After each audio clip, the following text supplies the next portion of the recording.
God takes my soul and holds it tight within a cloud surpassing bright. Without my will my thought is going into the mist I call unknowing. This is the prayer where I begin, forsaking any thought of sin. O God, who made my living soul, unto whom all hearts be whole, unto whom all beings call, whose eye sees out past any wall, now I ask you, clean my heart with your grace, that thing apart, that I may love that perfectly which I may neither know nor see. Father and mother of my breath, I beg you with my life and death, with all the power and virtue that bonds of charity let go, may you watch over this my book, and all who into it may look, whosoever this book may hold, owned or borrowed, bought or sold, brought by messenger, borne by thought, with illuminations wrought. I pray this book shall not be known nor read nor taught by any one without a true will and intent to know God and be penitent, that all of them who look herein would seek to leave behind all sin, and seek moreover how to live entirely as contemplative. This may be had but by God's grace, while we yet have an earthly place, that perfect souls may yet abide in bodies that have not yet died. Now we prepare to see God's face, by means however virtuous, and find the virtue that we can or not, according to God's plan. Again, I pray to them that look within the pages of this book, this charge of diligence repeat to other readers you may meet. If you this book are wont to start, be sure to savour every part, for maybe something that's begun suspends a time before it's done, and the truth that is not there by ending will itself declare. If just one part is all you see, you may mistake your certainty. Then you your error would compound by spreading your false truth around. Fleshly janglers, open praisers, tellers of trifles, heavenly gazers, gossips, tattlers of tales, the covetous with all their wiles. Never could I care if they read this book or threw it away. I never wrote a word for them, and care not if they go or come. How then shall you know what clue tells that this book be writ for you? With works and days you may be glad, and yet you have not understood. If sometimes still ye feel a need, an inward stirring after God, an agitation now and then, rising to find whatever it can, then in my book you cast your eye, you may be comforted thereby. Ghostly friend in God, I pray, show diligence upon your way. Hold you fast upon this course. Hear attentively my voice. Now ask of God so heartily, through aid of grace with you to be. Stand strong now in your chosen state, against assaults subtle and great. In study and in form of living, be you the gift that God is giving. Ghostly friend in God, know this, the godly life has 4 degrees. In my boisterous beholding the hand of God your clay is moulding. Common, special, and singular, these 3 are ended where we are, but perfect, started here on earth, shall be the everlasting 4th, burning on in endless love, in the bliss of heaven above. By the same stepping 1 through 4, God has kindled your desire to enter in by heaven's door, consumed at last in ghostly fire. With worldly friends in company, at first ye lived quite happily. Then wondered you wherefrom ye came, and called aloud to God your name. So tethered by God's leash of love, you came more special needs to serve, and through your service, mistily, arrived you at your 3rd degree. No more a specie of a soul, but now God's individual, a solitary breathing shape, before God, as it were, a heap, lifting the lowly eye of love to guide you toward a place above.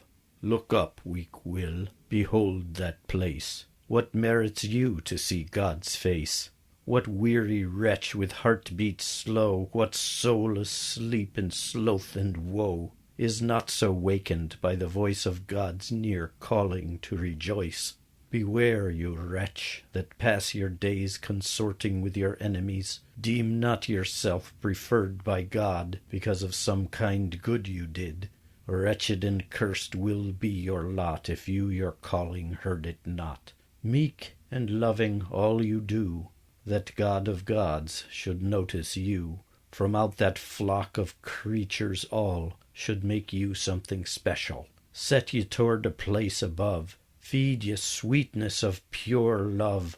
Promise you a place apart wherein eternity may start. Do on then, fast. Look forward you. Let be what is behind, and go. See what you miss, not what you have, for so you get and keep God's love. Be integral in your desire, if you to perfect love aspire. Work with your will, apply your hand, and do not look where others stand. Look sharp for favor in God's eye. Shut out all others standing by. Be willing and so meekly bide to know God's presence by your side. Press on then, see, discover this, but ask of God, how shall you press?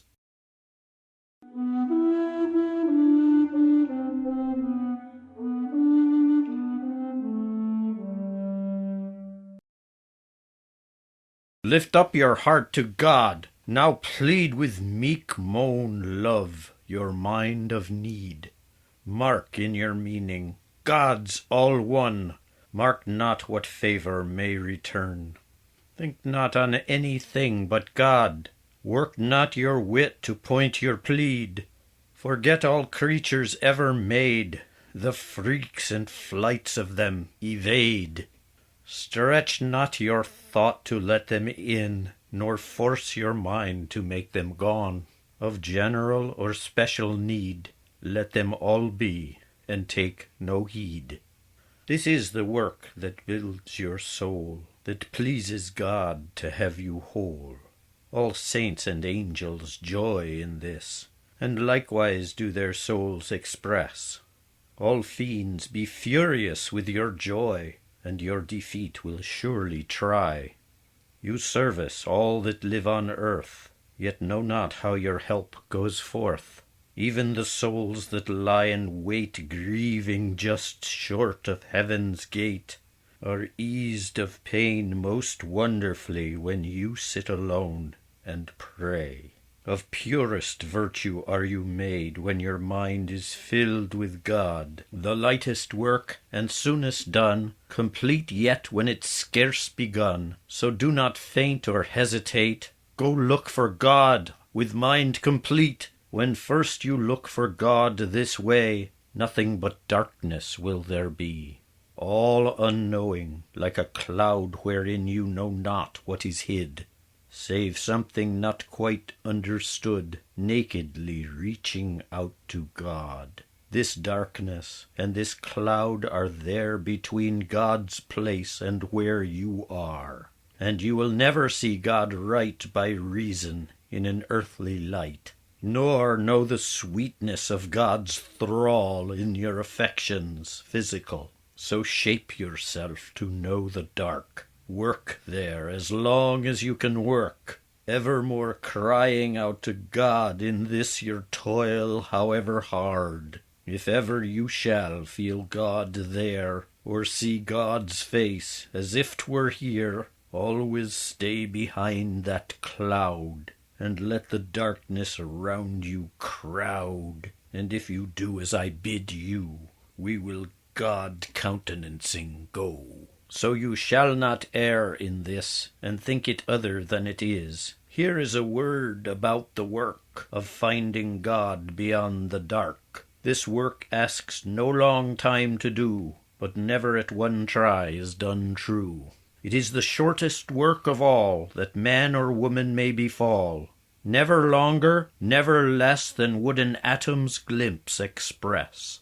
An atom is the smallest part of time or space or matter cut, so little in its littleness no expression can express. It is indivisible, near incomprehensible, yet be this atom all of you upon that vastness where you go, and in time's ocean shall this mote be the raft on which you float.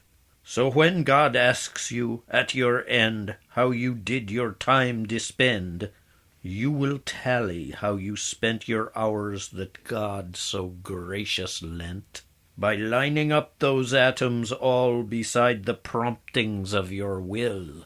You creature of diverse desire will find so many in each hour, wishes and atoms, both the same, that did your close attention claim.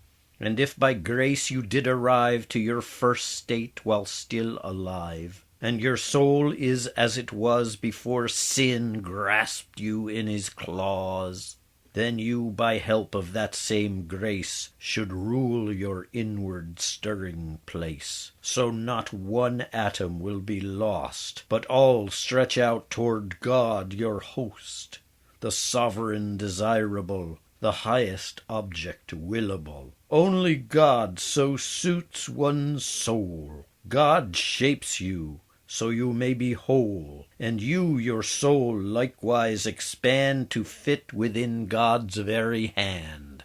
And your creation shows its worth. God's likeness is your face at birth. Not less than God, and nothing more, will serve to meet your soul's desire. Grace permits your soul to know all that God is, by joy or woe, the which cannot be known by art, or parsed by reason's powers of thought. Reasonable creatures all on these two kinds of powers call. One is knowing, one is love, and all the rest we know not of. Soul of angel, God or human, cannot by knowing ever be known, but only by that loving power which people do within them bear. By virtue of this love, your soul should comprehend the utter all, and more, without comparison, past, present, and not yet begun.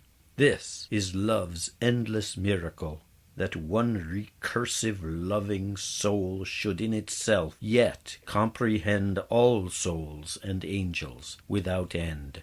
Forever shall God have it so, and never shall God cease to do. See all this who by grace see may, and feeling this is endless joy.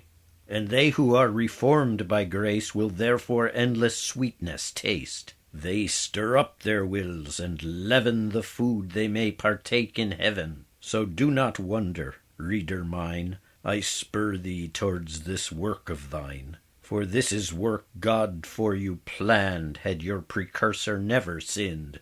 God gives you all you need. Prepare to help your soul itself repair. And if God's plan you would default, then take a sinful somersault, falling ever deeper in the pit and clinging tar of sin. Then would you languish long and lax, and further wane as God may wax. Therefore take of your time good heed. Think how you plant that precious seed. In one small time, as small as may, a heaven, won or lost, shall be. We know that time so precious is, for God, who is of time the cause, never gives two times together, but each one comes after the other. Nor does God reverse the flow, the ordinal course where time does go. God wills we do not know what hours wherein a thought or impulse stirs. As in one soul comes only once the advent of God's circumstance, so should we hoard and guard our time, and ready the instant God will come. Now with what sorrow, you may say, how shall I prepare that day?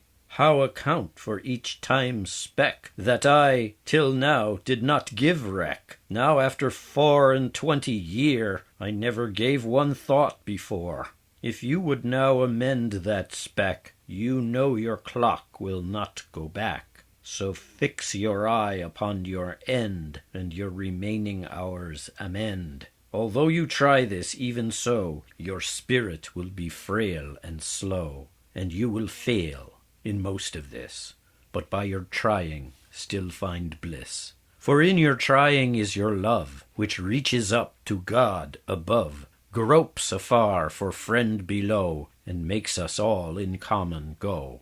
Jesus, he both man and God, is the judge of all you did, the very keeper of all time. So knit yourself therefore to him, with love and what belief you get, and then by virtue of that knot you shall perceive as one with him, and of your doing have no shame.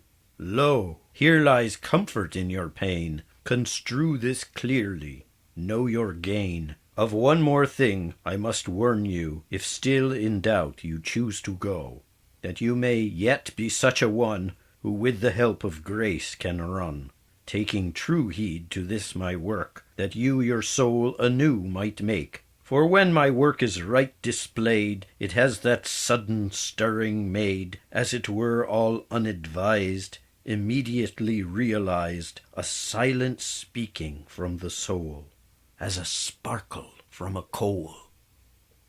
And it is marvelous to count the stirrings that may upward mount, wrought in 1 hour from the soul who is disposed to chase this goal. For in one stirring of all these, such inner passion may you seize, that quick and perfect you forgot all created thing or thought. But fast, from every upstirred wish, for the corruption of your flesh, your spirit falls down back again to some thought, or some deed done, or undone deed. But what thereof, you yet shall have the thing you love. For fast again it rises more, suddenly as it did before. Here you may in short conceive the way you may God's face perceive, and clearly know how far it is from any idle fantasies. From your imagination's vaunt or visions, how so rare or quaint, these be brought in, not by so meek or so blind stirring for love's sake, but by that proud and curious art you call imaginative wit.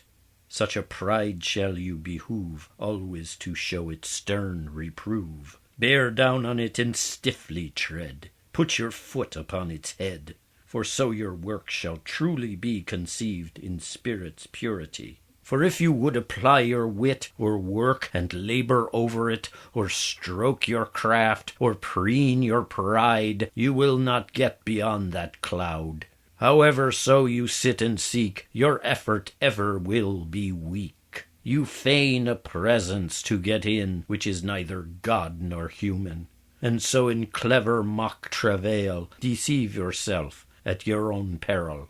Unless God deign to answer you and wonders mercifully show, or you be soon to leave off work from weariness or fear of dark, then you shall into frenzies fall, mischiefs and deceits withal, and your soul will be lightly lost, a cipher in the heavenly host. Therefore for God's love be so list, and shape yourself to mind the mist. Work not upon your wit to find a sight more sightful than the blind.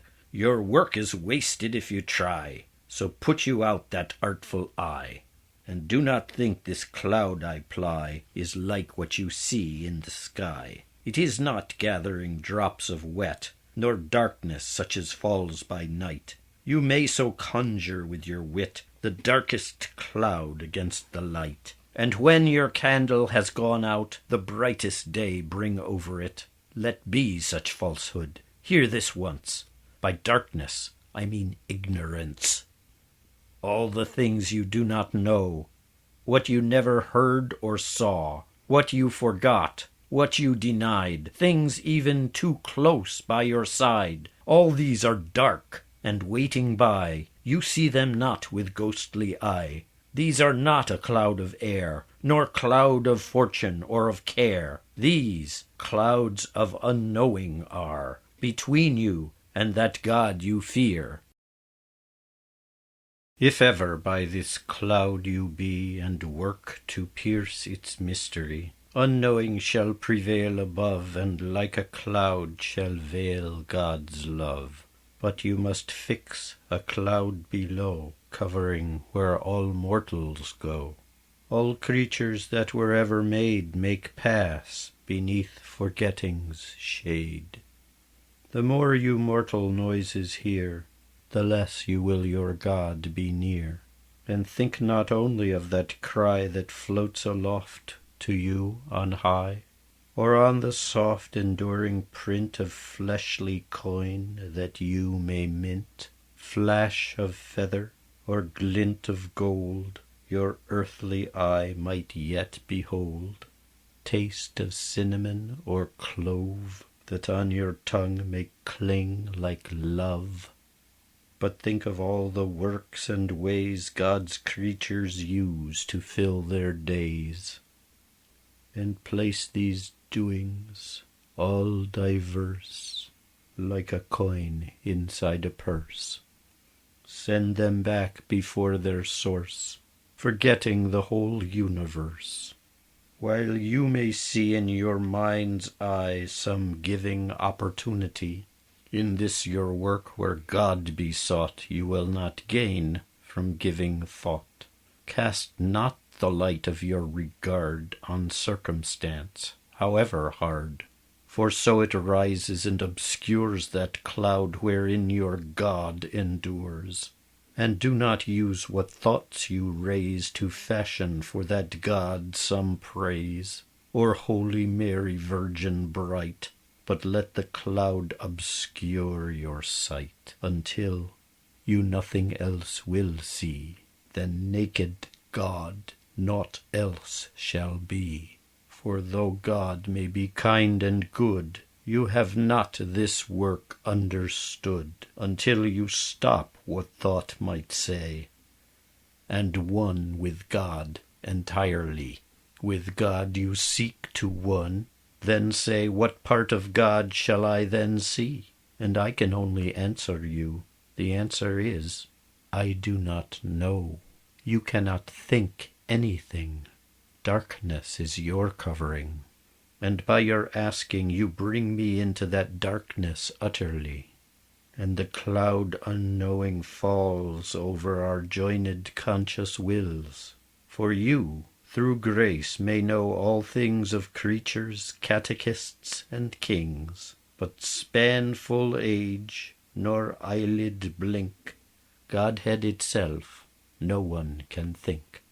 And therefore I would not attend the things my thinking would befriend, and choose to love whatever thing before my mind I cannot bring. For God may well be loved, not thought, however purely God be sought. By love may God be got and held, by thinking never in this world. Think on God's kind and worthy ways as you may pass your works and days.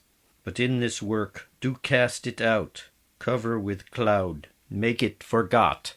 Then you shall step up stalwartly and pleasure in your blind love way, to pierce that darkness, there above, with a sharp dart of longing love, and smite upon that cloud obscure, where things unknowing roil and flare. Look not there, for what will happen, 'tis of time and space not shapen. If you your thought would rise and aim, then it twixt God and you would come. Then your thought will ask of you, what are you trying here to do? What is it you are seeking here? Have you found what you are looking for? Answer then, find God for me, God, and God only in God's way. What is that God, your thought may say? Then answer, it is God made me, healed and held and cared for me, graciously called to this degree, and in this God I have no skill, and therefore say, go down, my will. Then tread your will down, fast and sure, with straps of love your thought secure. Although your thought appears to say that he will help you on your way, that he will bring before your mind fair wondrous points of every kind, and say that he is ever sweet, loving, gracious, and complete. If you but hear these pleas of thought, he wants no better, no, not aught. For thought does jangle evermore, until he bring you ever lower to the mind of passion hot, and all sins better off forgot. But even there, thought lets you know the kindness God will likely show, and if you hear him saying this, he thinks that nothing better is. But soon again he lets you see your same vile, wretched living way, and before you've thought it twice, he's running you the same old race, until at last you do arrive at some low place you once did live. And as you look round where you are, your scattered thought, you know not where, then your memories you can trace of how your thought found you this place. The cause of all this scattering be you heard your thought first wilfully, then answered him, then found him gone, and finally left him all alone.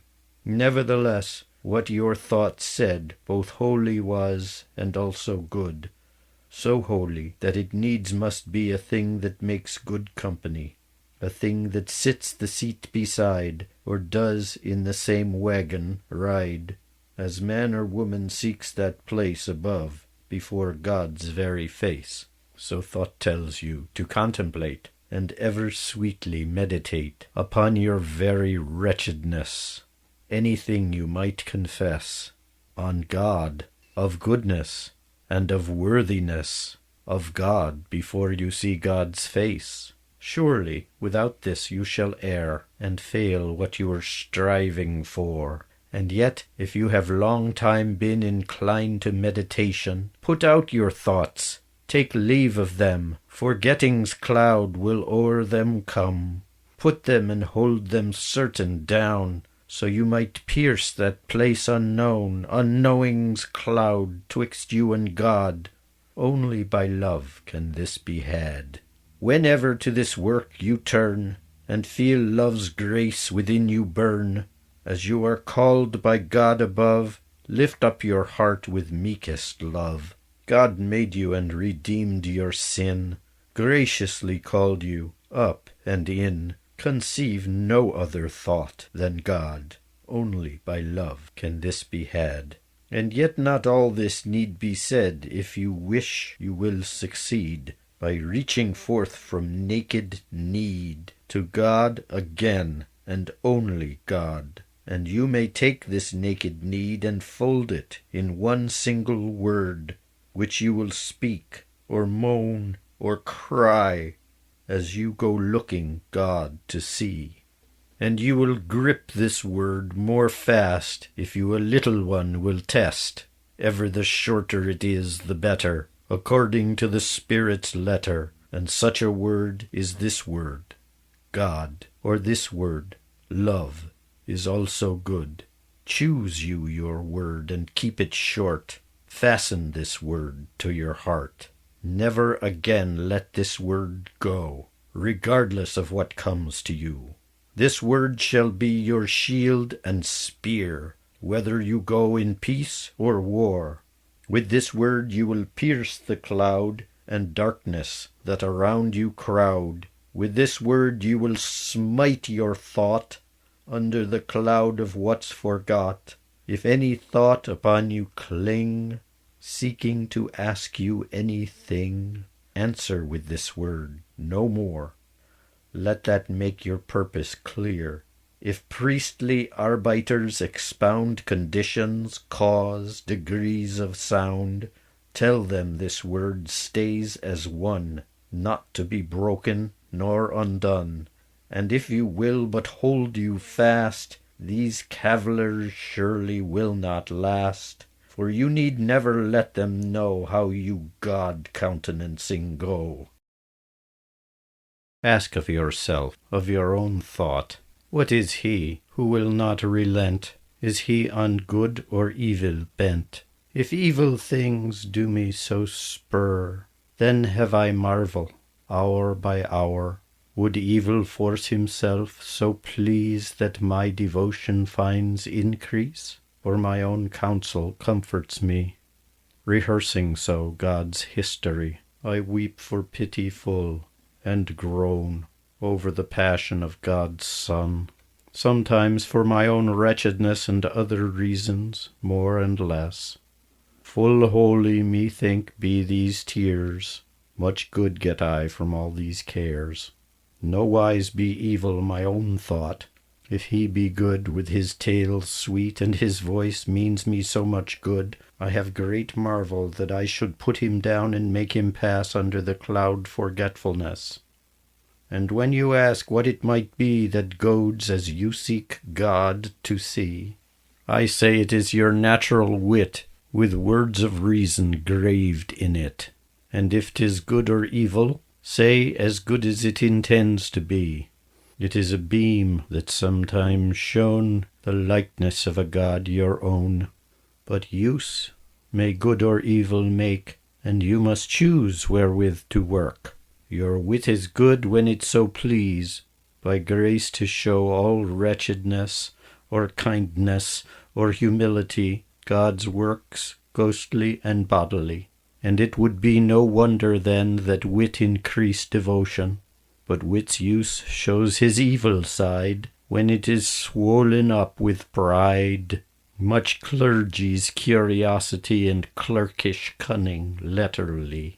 Such pride will make them press to be not scholars of divinity, or masters of devotion meek, but those who for the devil speak, scholars of vanity and carp, and masters of the falsehood harp.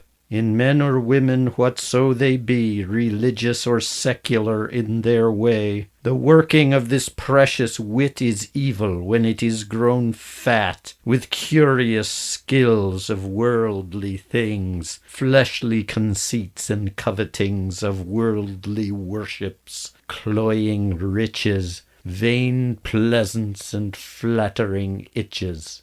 So when you ask me, why should I forget my wit so in this way, since it is so that it increases your devotion and God pleases? Know that you must choose to have life active or contemplative. An active life has 2 degrees, from high or low, for you to choose. So also has contemplative 2 degrees where you may live. These lives so together are that each contains part of the other, so the willing soul ascends by slow degree to higher ends. Active life begins and ends below, among these mortal bonds, but life contemplative begun shall last forever, never done. Thus may the part that Mary chose never be the life we lose. Active life is frayed and fraught about the many things of thought. Contemplatives abide in peace, with unity themselves do please. Then active living so intends good and honest work of hands, all its will its works display, of mercy and of charity. Wherein these 2 lives do conjoin lies ghostly meditation, where we own each our wretched part with sorrow and a contrite heart, perceive the suffering of the Word, with pity and compassion stirred, and in our abject crouching plead mercy in the works of God. On all God's creatures bodily, with ghostly thanks and praise alway, but contemplation's higher part may only by this treatise start, and hangs this darkness whole thereon, beyond that cloud of things unknown, with blind beholding, loving stirred, the naked being of God, the Word. In lower part of active life, we are like beasts beneath all self. Where these our 2 lives intersect, ourselves then with themselves connect. But in that part contemplative, above all self we are pure love, having won by grace's power what could not rise up from our nature, knit to God in very spirit, and fit to God's own love inherit. My understanding cannot know a higher place where I might go, unless I leave this lower behind, and make myself a higher mind. And so, from step to step I go, until this God is all I know. And a rare thing it would be if you went up your God to see, regarding still your grandiose ways, however they may merit praise. Surely 'twould be just as rare, and hinder you upon that stair, if you should go in this dark place, this cloud beyond where is God's face, stirred by that affectuous goad, that all-consuming love for God, and let one chink or mote of thought float in that darkness dearly bought, or have your hungry inner eye seek itself to satisfy. By offering gifts and kindnesses, any of God's earthly creatures may rise up twixt you and God, and ever so holy thoughts you had would melt away like April snow, as up the daffodils do grow, although more like these thoughts are found not so comfortable nor profound. So for this reason I bid thee put down sharp thought and subtlety, cover it with a cloud so thick, forgetting, like a wall of brick. Be thought so holy, filled with hope, 'twill never help thee in thy grope, for love God's distance may yet reach, but knowing never will God catch.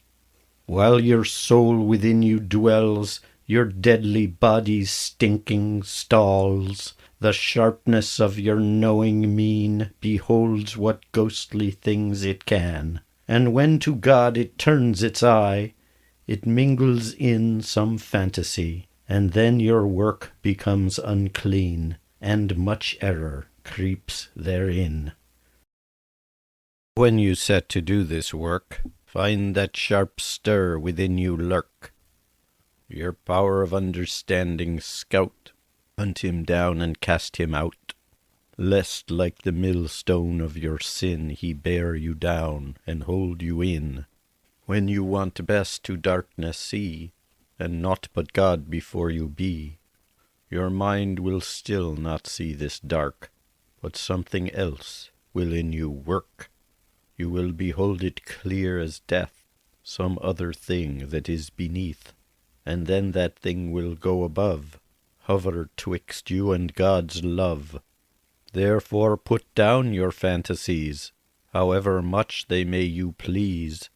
I can tell you, this much I know, if you want your soul to grow, to feel itself in health and heart, pleasing to God in every part, pleasing the saints and angels all, to friends and enemies withal, creatures bodily, creatures ghostly, quick or dead, what other may be, cling to that blank blind stir of love. Love God, all other know not of.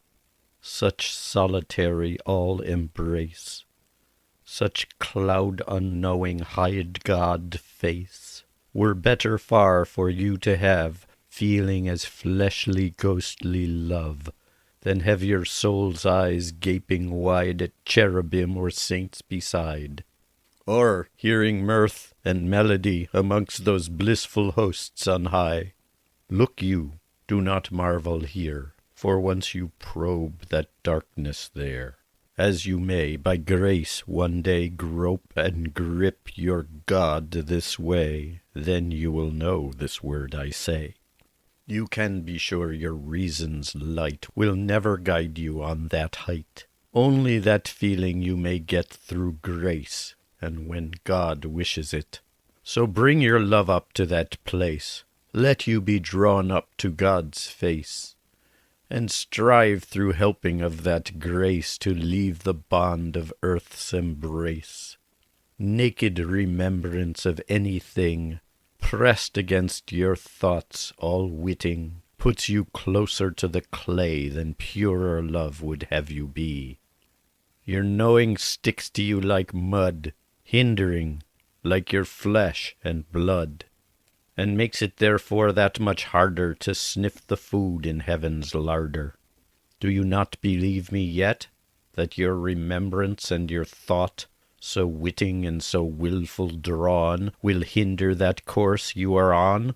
Even the most special saint, such clean and ghostly supplicant, will still as heavy hindered be as by most wretched wastrelsy, or any kind of worldly thing, as they do go God countenancing.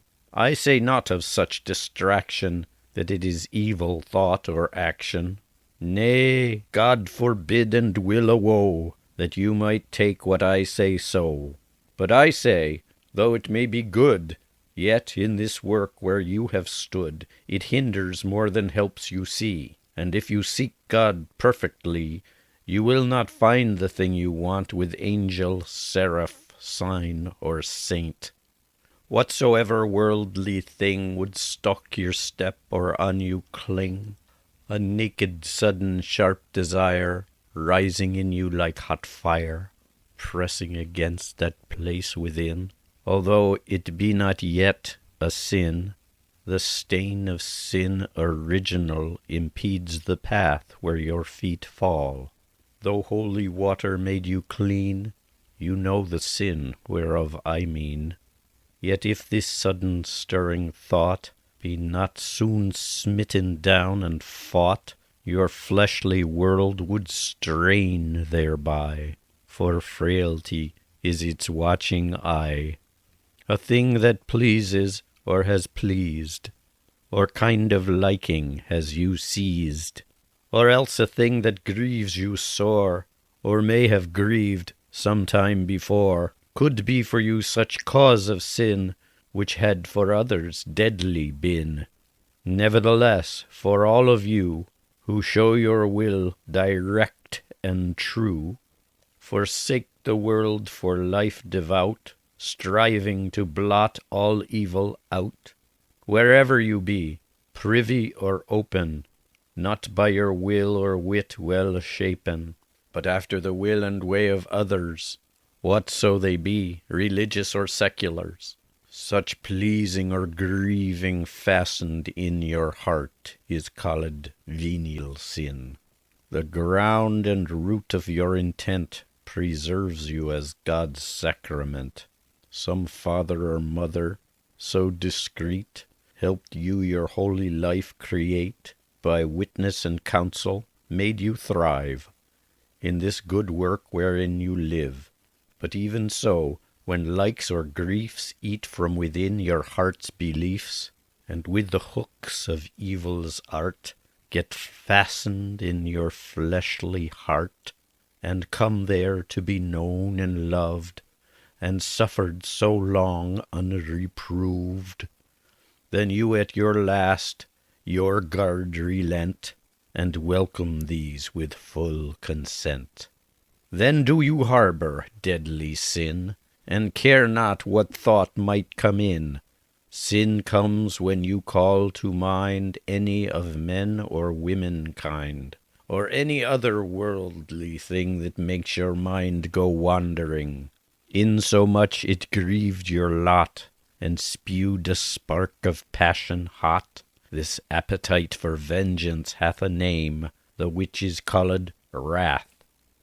Insomuch a fell disdain and loathsomeness did on you gain, this spiteful and condemning ilk is called envy, serpent's milk. Insomuch a weariness and lapse from godly business, this drowsing by Gethsemane is called sloth or melancholy. Still be those things that pleased your sense, for which you made no recompense. There comes to you some past delight that cloaked your day or lit your night, insomuch you grip that sin and feed your fleshly heart therein, that you would want naught ever more than feeding on what meat is there. If you this thought draw into you to cuss it, and to suckle so, no matter worthiness or grace or nature's favor on its face, this bed where flesh would spirit win is called pride, the lord of sin. Insomuch some vain array of wealth or chattels on display you would your neighbour's share possess, then this is called covetousness. In so much sweets, drinks, or meats, all manner tasty of delights, would own your soul and draw it nigh, then this is called gluttony. In so much fleshly dalliance, the gloss and flatter of romance, with others or yourself you do, then this is lechery. Let it go. I say this not that you are in such a slough and swamp of sin, but I would have you weigh your thought before you go to meditate, and work so busy to put out those stirs and sparks that would you flout. For one thing surely I tell you, that if you watch not what you do, your random thought will lead you so heedless and reckless you shall go. No one can possibly escape of sin some time that humdrum scrape, but recklessness in venial sin lets a larger beast come in. So should you also watch with care that dog who waits outside your door, that he not lead you by his leash to where you get your fondest wish, and down that path so venial you soon sin deadlier withal. So now stand up and do not fall. Never falter what you will. Beat against this cloud unknowing. Naked love alone be showing. With a sharp dart of longing love, so you must your meekness prove. So will that cloud disappear that twixt you and God was there. Do not think aught else but God, and go not thence for what you would. For by itself this work herein destroys the ground and root of sin. Fast you never so much more, wake you never sleep nor snore, on rocks or bricks or boards do lie, arise while dark does thick the sky, wear you never edge so sharp, tune you never sweet so harp, put out your eyes, cut out your tongue, stop your ears and your nose bung, shear away your members all, let them in the ash heap fall, do your body all that pain you can devise, then do again. When you this cloud to pierce have sought, all of this would help you naught. Still sin arise, and still it stir, and what more effort wasted there? Weep you never so for grief, Christ's passion and your sins the chief. Fill your mind with heaven's joy. What good may this do for you? Much good, and much help for sure, much profit and much grace and more. But next to this blind, groping way, it's like a mote upon a ray. Blind love of Mary for her Son destroys the ground and root of sin.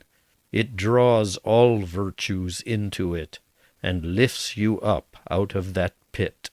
This inclination, void of thought, if it be truly felt and wrought, will be all virtues made in one, yet without mingling any one. Yet have you virtues ever such without that all-consuming touch? They're mingled with some crooked part, and are imperfect from the start. Virtue is naught but right affection, plainly aimed in God's direction. God is cause of all virtue, and if you claim it comes from you, you add to it that fatal ilk that like a fly floats in the milk. As proof of this it may be seen, some virtues may others contain. As well may these two virtues be, meekness and also charity. For whoso might these two right get, needs naught, and has the all of it. Of meekness find we such virtue, that it may not by fractions go, but is imperfect if 'tis had by other things mixed in with God. Meekness a perfect virtue is, if God is its only cause.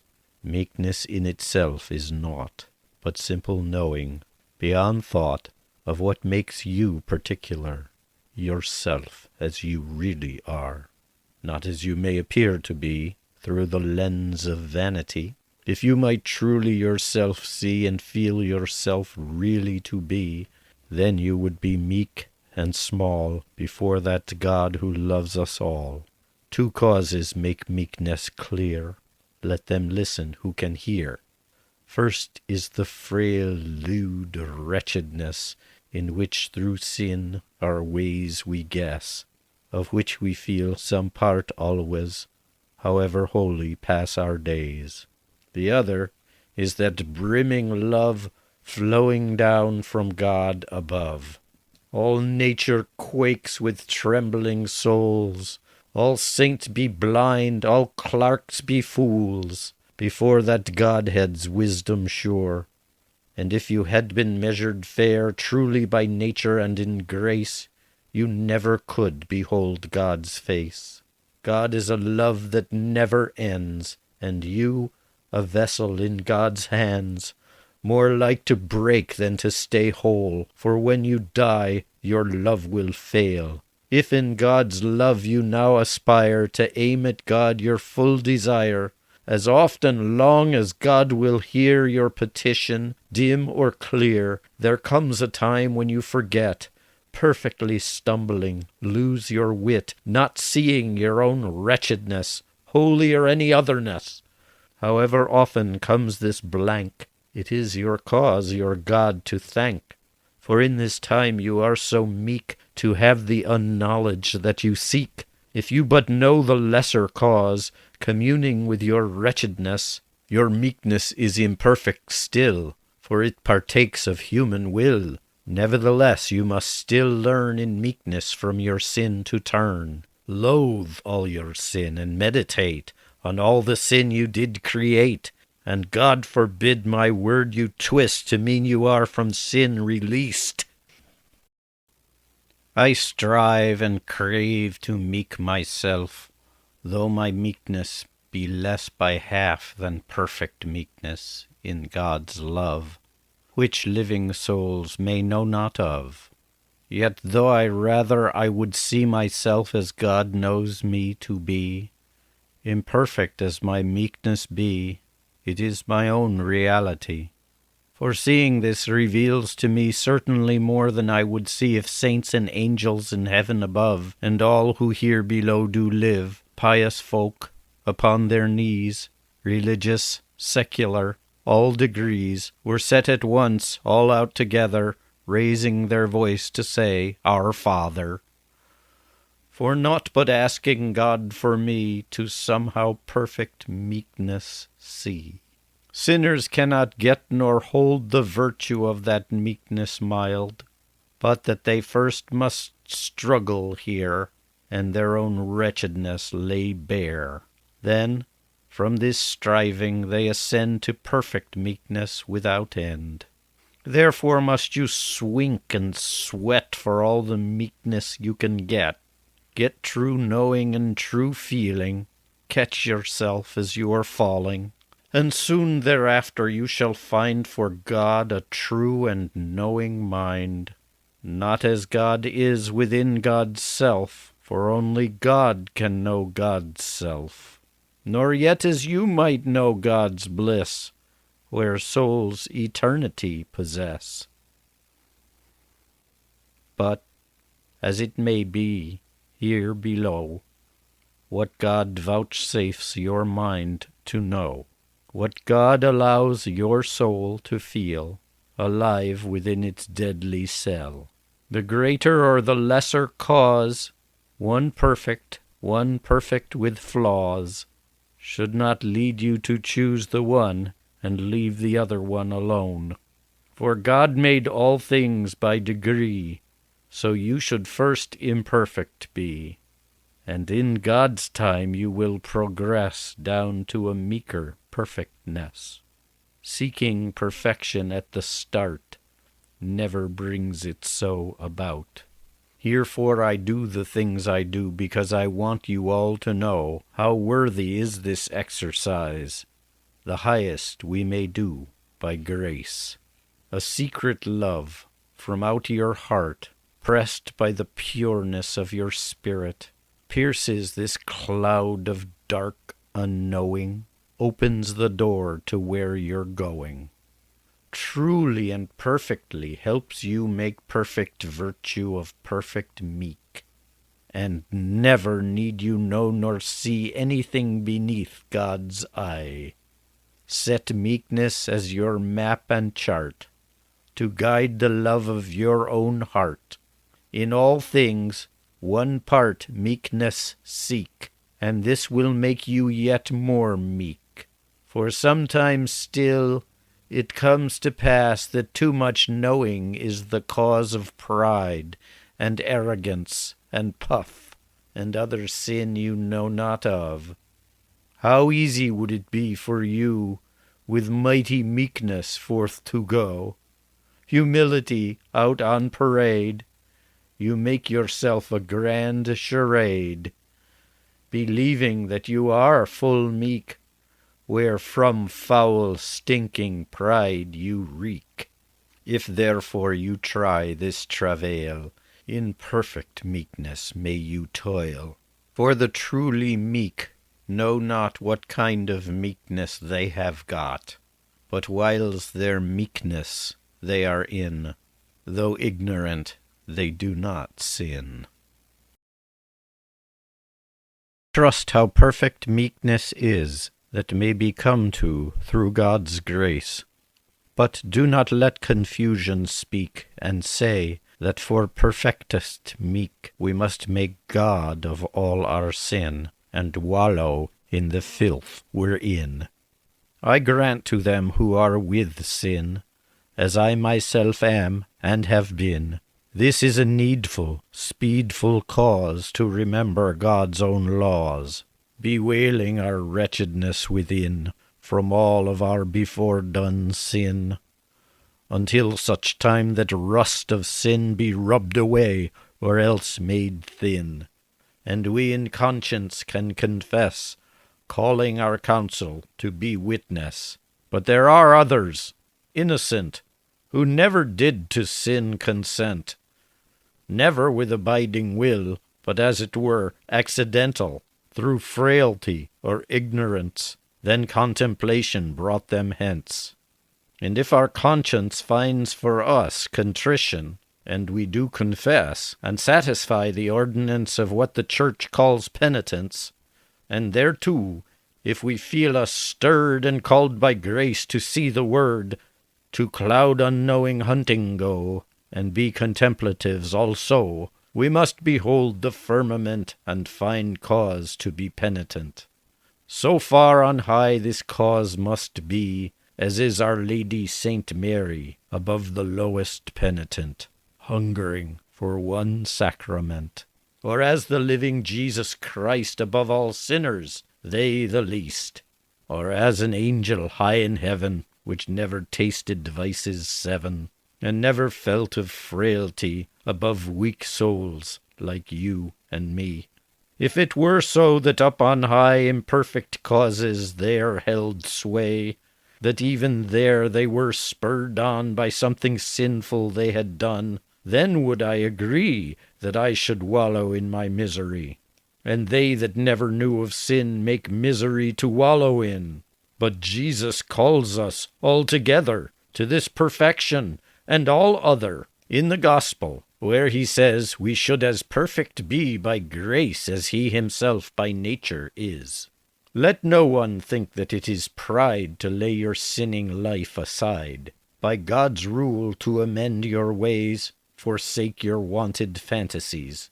To find that place within you stir, for life contemplative prepare. Counsel and conscience be your guide, to find meek stirring love for God, seeking to pierce that cloud unknowing, whereunder God's face may be showing. Mary Magdalene shows the soul held fast in sin as in a jail, as every sinner may by grace be called to contemplate God's face. When Jesus did to Mary say, "Thy sins be forgiven thee," it was not for her great grieving, nor the remembrance of her deceiving, nor even for her sure meekness, beholding her own wretchedness. Why then? Because she loved him so. Here may we see what love can do. How silent pressing force of love may yet so reach to God above before what works you may think of. I grant that Mary showed such sorrow, wept for her sins yester and morrow, full much felt her penitence, remembering her wretchedness. And so should we do that have been wretches accustomed to our sin. All our lifetime we should make hideous wondering words to speak, in sorrow for our sinful sake, for in this way we are made meek. How else?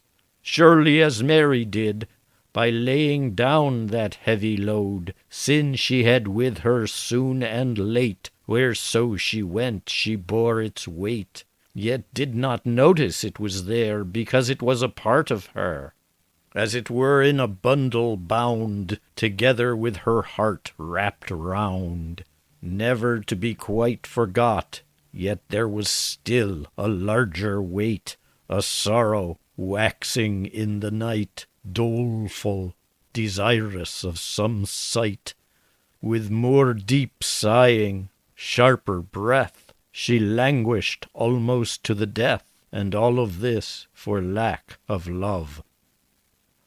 And have no wonder this thereof, although of love she had surfeit, true love's condition had her got, that ere the more she loved a thing, the more to love it she would long. Though she remembered all her sin, 'twas wanting love that drew her in, and knowing love at Jesus' feet that made those ministrations sweet. She knew and felt deep down within the sad soothfastness of her sin, that she was a wretch most foul, that sin from God had split her soul, but more than this could scarcely speak the languid sickness of love's lack. She came not down from passion's peak into some liquid sinful ache. She did not search that stinking fen, that swamp and dunghill of her sin, brought not her sins out one by one with circumstances appertain, so to sorrow and to weep over every tiny slip. Nay, surely this she did not so. And why? Because God let her know by grant of grace within her soul that this would never make her whole. For though herself she might so curse, 'twould also every sin rehearse, and lead more likely to more sin than get from God forgiveness plain. Therefore her love she wrapped around this cloud unknowing that she found, and learned to love that thing so dear which in this life is not seen clear by light of reason or of thought, but is by blank unknowing bought. Heedless love, abundant, loud, pierces that unknowing cloud. So Mary often quite forgot whether she had sinned or not, and even though she had so sinned with men, but did her life amend, and was consumed by love entire, as Jesus did his bosom bare, no matter that his body was most beautiful and glorious, when he sat and so lovely spoke, and she knelt down, her heart so broke, she did not think of knowing him, or on his beauty make a dream. She was consumed by love entire, and the gospel makes this clear. In St. Luke's Gospel it tells us when Jesus came to Martha's house, that Martha brought him bread and meat, her sister Mary at his feet. In her devotion as he spoke, Mary saw not her sister's work, although such work is good to have, the first part of all active life. Nor yet did Mary strive to learn, as that sweet voice those words did turn, although such knowledge helps us better meditate on learning's letter. But there at Jesus' sovereign feet Mary found her soul's true meat, his Godhead's highest wisdom shared, lapped in his manhood's loving word. And to this wisdom all she turned, as all the love of her heart burned. For from that place she would not move, but sat herself transfixed by love. Nothing there she saw nor heard, spoken nor done, save one small word. She sat full still within her flesh, although sweet privy thoughts might flash. She pressed her all upon that cloud, unknowing, twixt herself and God. For there is one thing I tell you that no pure creature can pursue, nor never yet shall find its way into the heavens' bathing ray, so high ravished in godly seeing and love of the Godhead's very being, that there is not forever fixed a high cloud of unknowing twixt, shutting out all sight of God, wherein was Mary occupied. And why?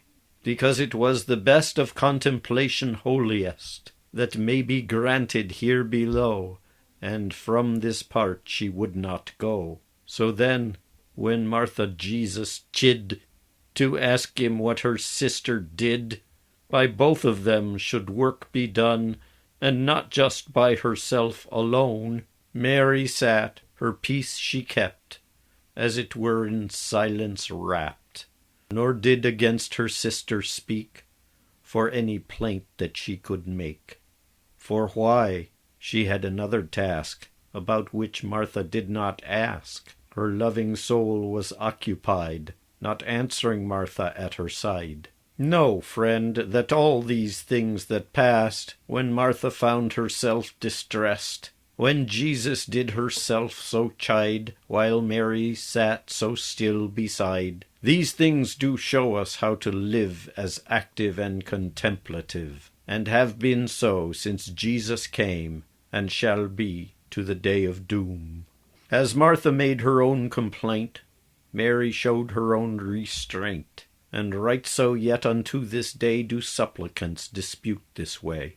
If there be any woman or man who seek their spirit's void to span, who would God countenancing go, and that dark cloud unknowing know, in what communion e'er they be, religious or seculars, strict or free, who, where, when, whatever they are, if they from grace or counsel stir, forsake all outward business, to contemplative life possess, by cunning or by conscience guided, or those in whom they have confided, as soon as they on this embark, as fast as light invades the dark, brothers, sisters, helping hands, all kind acquaintances and friends, with many others that know not that way of life they have them set, all these a great complaining tide shall rise upon them and deride, saying sharply without thought that what they do is very naught.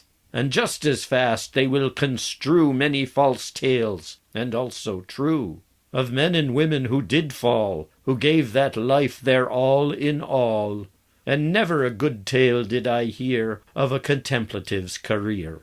I grant that many, many fall, of them that leave this worldly thrall, and where they should have lived their lives, God's servants and contemplatives, ghostly counsel lost its claim, and evil's servants they became, caught in the thorns of vanity, under spells of deviltry, of hypocrites or heretics, or mischief's toys, or lunatics, or fallen into frenzies screeching, or slander of all holy teaching. 'Tis not so that I love less Martha, that saint of business, for likening her words to those of worldly braggadocios. Truly I mean no disrespect, presuming any to correct. Nothing ever might I say in condemnation any way of any of God's complement, especially this busy saint. For in my meekness so must I exalt my own humility. I do not fault her for her plaints, considering her circumstance. For she knew not what Mary did, such perfect love was from her hid. And what she said so courteously should always be heard willingly. So worldly living active folk should be excused for simple talk. Though they say rudely what they will, their ignorance is not yet guile. As Martha knew not Mary's gain, when she to Jesus did complain, right so these folk nowadays know nothing when they say their nays, know not what young disciples mean when from their worldliness they wean, and come to be God's special sort, in holy hopefulness of spirit. And therefore I believe always worldly complaints we should dismiss. For why? They know no better cause than comes from what they do themselves. And when I think on sins my own, innumerable, before me gone, sins of action, word or letter, I did because I knew no better, I wonder then if what I did would ever be excused by God, and piteously I pass them o'er, actions, words and deeds, and more. For I would not to others do as I would not they did to me. Therefore I think that if you seek contemplative vocation meek, all active folk you should excuse who would their words complaining use, to turn you from your chosen way, recruiting you to be as they. I also think that you should be so occupied in spirit's way that you take little heed or none what people say that you have done. Thus as did Mary, so do you, and Jesus will see what you do.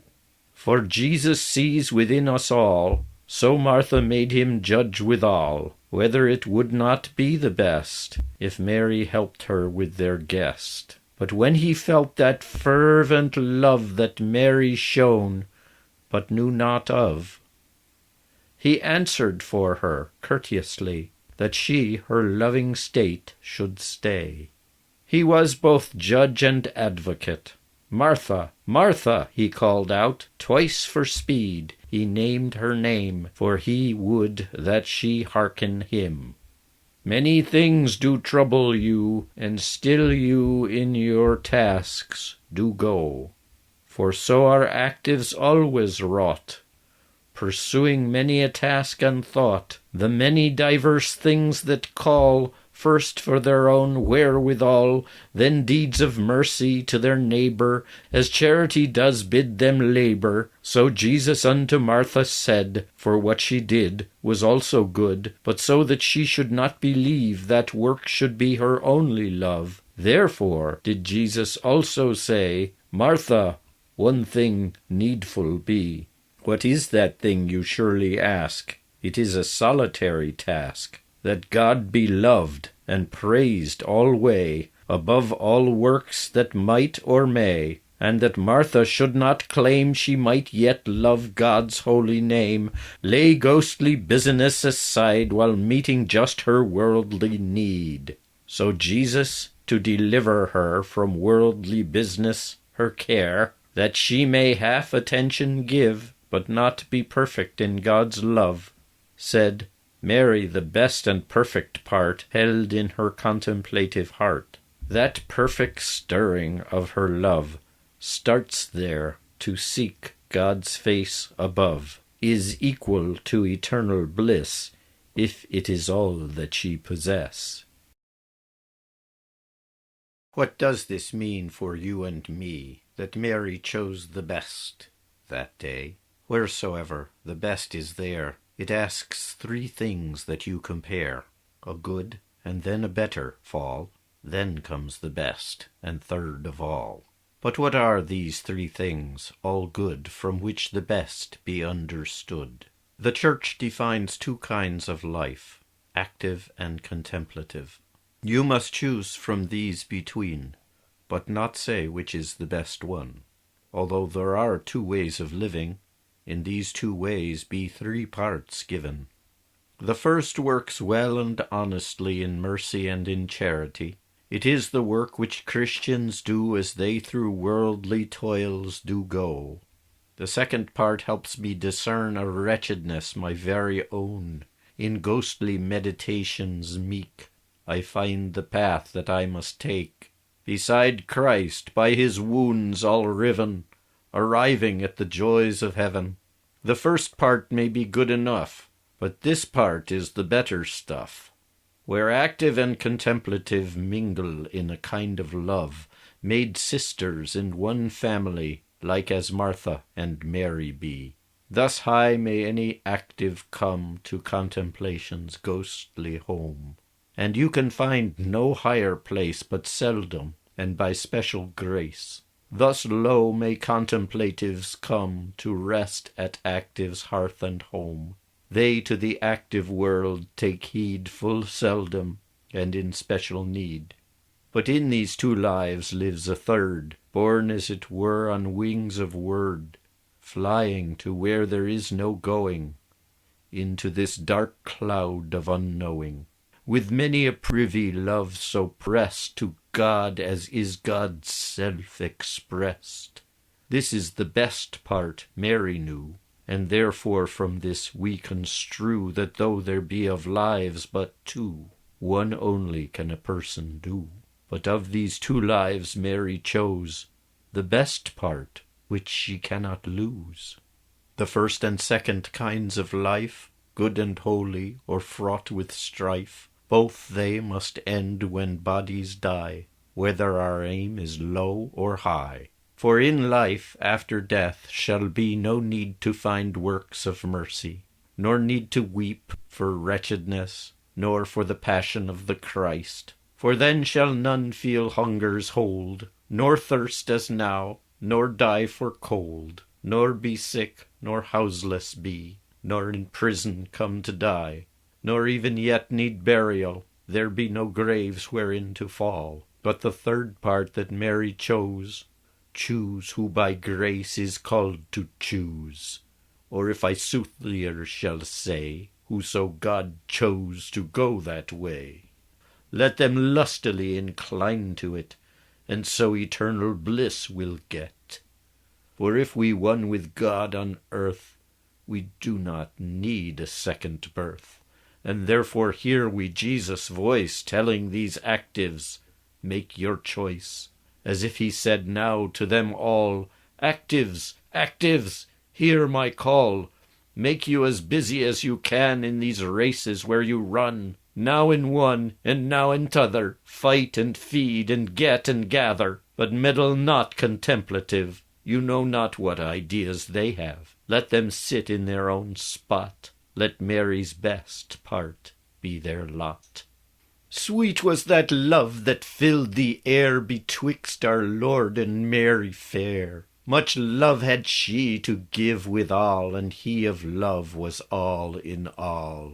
For whoso would behold what was twixt Jesus and that loving lass, not as a trifler tells it, but as the gospel book is writ, that one should find that Mary was so heartily set upon her cause, that nothing less than God would serve, nor could her heart from him preserve. This is the one, Mary the same, that when she sought him at his tomb, greeting the day with weeping cheer, the angels could not comfort her. For when they spoke to her so sweet, with "Weep not, Mary," did her greet, because the one whom she did seek was risen, and from the dead did wake. She saw him, living full and free, amongst his folk in Galilee. yet she would still her weeping raise. For why? Her weeping was her praise. Why stop for angels, if she seek the very King of angels meek?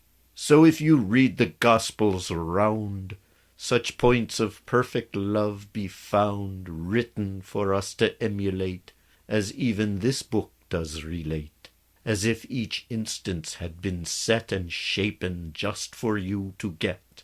And it is likely they were so, take it however you may do. And if you wanted for to hear the special love he had for her, because her person stands within all those accustomed so to sin, who truly turned and made oblation through the good grace of contemplation, you shall find that Jesus Christ not suffer that one stone be cast, or speak a single word against her, not even by her own dear sister, but he himself answered for her. He answered and did even more.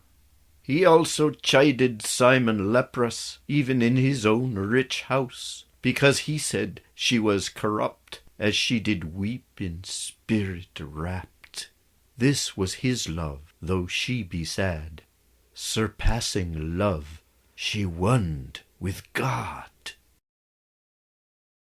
Truly, if you will conform your love and living to this norm, as much as you can find by grace, by counsel, skill, or sacred place, by tracing Mary's life and love, no doubt God shall your answer give in the same manner now as then. Each day as ghostly as you can, find God within the hearts of them that say or think to do you harm. I say not but that evermore someone shall think to hurt you sore, whiles you travail down here below, as they 'gainst Mary work their woe. But I say, if we give no heed to those naysayers' work nor deed, nor no more cease our ghostly work, and neither words nor thoughts do mark, then Jesus answers them in spirit, piercing them into the heart. Within few days they will be brought shame of their word and deed and thought. And as he answers thus in spirit, so will he stir us up our heart, to give all us who contemplate these needful things where need be great, as shelter and a place to gather, and meat and clothes with all these other. If he see we will not desist, the work of his love never rest. And this I say to set them right, that say 'tis not a lawful plight to set yourself to serve your God and tread the contemplative plod. But you must first be quite secure in what your body may require. For they say, God sends you the cow, not by the horn atop her brow. And truly, they say wrong of God, as they well know who have their food. For trust steadfastly in God's care, if truly unto God you stir.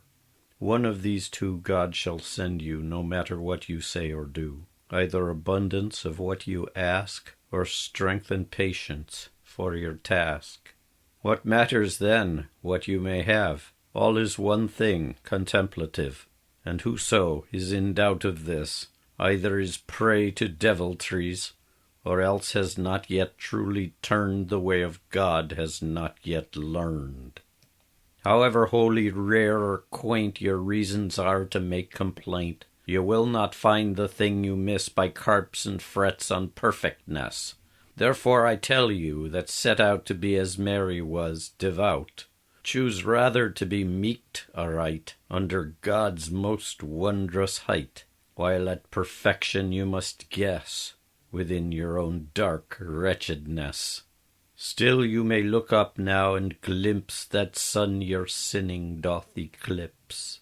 For if you have humility, you need no other thing to see, nor eat, nor cover, nor protect, not bodily thing, nor ghostly act. Humility needs naught save God, in whom is all abundance had. So humbly go your God to seek, of nothing else here need we speak. Humility or meekness is perfectly contained by this, that atom of your own blind love pressed ceaselessly somewhere above, beating against this cloud unknowing, and you, all other thing foregoing. Put knowing down and keep him there, but let your love be blind and bare. All other virtues work this way, and specially does charity, for charity means nothing else but love of God, or it is false. Pride wears a mask of charity when your good works go on display. Love God above all creatures other, sister, brother, father, or mother, so that your love shall be of you the point and prick of all you do. The substance of this work is naught but bare intent, devoid of thought, directed unto God above, stripped of everything but love. Naked intent I call this work, for perfect practice does not shirk. Ask not release from pain or dread, nor increase of your daily bread, not for any of what you list, nor shortly anything but Christ. And ask for Christ with mind so blank you know not beg, nor yet know thank, neither reck nor look to see whether in pain or bliss you be. Naught else but that God's will be done, as you might through that cloud see sun. And thus it seems that in this work, wherein you penetrate the dark, God as God's self is perfect love, above all creatures you know of, and other things you may know not, that in your way have not yet got. For in this work, this perfect way will not withstand aught memory of creature ever holiest that God has made your powers to test. And you make with this loving labor a gift of loving to your neighbor, when even Christian duty call, you swift and perfectly fulfill. For meditation is not done beholden unto anyone, kin or stranger, friend or foe, clerk or common, high or low, but they who seek their God within, I think to all folk they are kin, and to all people they are friend, and none are foes nor need amend. So look on them that bring you pain as finding for you your own gain. They will become your special friend when trials of this life shall end, and you will show them that much love as for the closest friend you have. You will not owe for these your labors special duty to your neighbors, whether friends or enemies, kin or stranger, what you please. For if this work is perfect wrought, and all things banished from your thought, all things perfectly forgot, save that blind, naked, pressing spot, you shall be made so virtuous by seeking on this place to press, that afterward your will shall be the perfect part of charity. And so you shall commune and pray, helping your neighbor every day, not because your work is done, or you perceive a greater sin, but from the very urgency that charity demands of you. And equal love you will extend to your foe as to your friend, to your stranger as your kin, this remedy of your own sin. In this your work you have no rest, to choose which charity does best. You may indeed show preference, not by your choosing, but by chance. So may you love, but not prefer, as many causes as there are, as Jesus did more loving show for Peter, John, and Mary too. Yet in the time of this your work, let all these others now be dark. Feel then no other cause but God, and plead your cause, and plod your plod, so that all else is loved the same, plain and naked in God's name, and you yourself be also seen as part of that God that you mean. For as all men in Adam were, and with right work will see this clear, may get salvation at the last through the good grace of Jesus Christ, not in the same manner as this, but in a likely way it is, the soul that perfect does forget, and is thus woned with God in spirit, does then in that one instant make all souls as perfect as this work. For if your arm or leg be sore, all t'other limbs be pained the more. Or if a limb fare well and strong, the rest will be right glad along. So shall it be with ghostly care, for all the limbs that we do share. For Christ our head is, and all we be limbs, if we know charity. And whoso would disciples be, strain up your spirit full ghostly. Find your salvation everywhere, brothers and sisters, in nature. Give yourself as Jesus did, his body, on the holy rood, not only for his followers, his kin, or even for believers, but generally for all mankind. He gave his body, heart and mind, without a special bond or care that one or t'other should get more. So now for all that leave their sin, begging his mercy to begin, they shall know all of that virtue that he his passion came to know. Meekness and charity they shall know, and all things virtuous also, for all are comprehended in this press of love's blind, naked pin.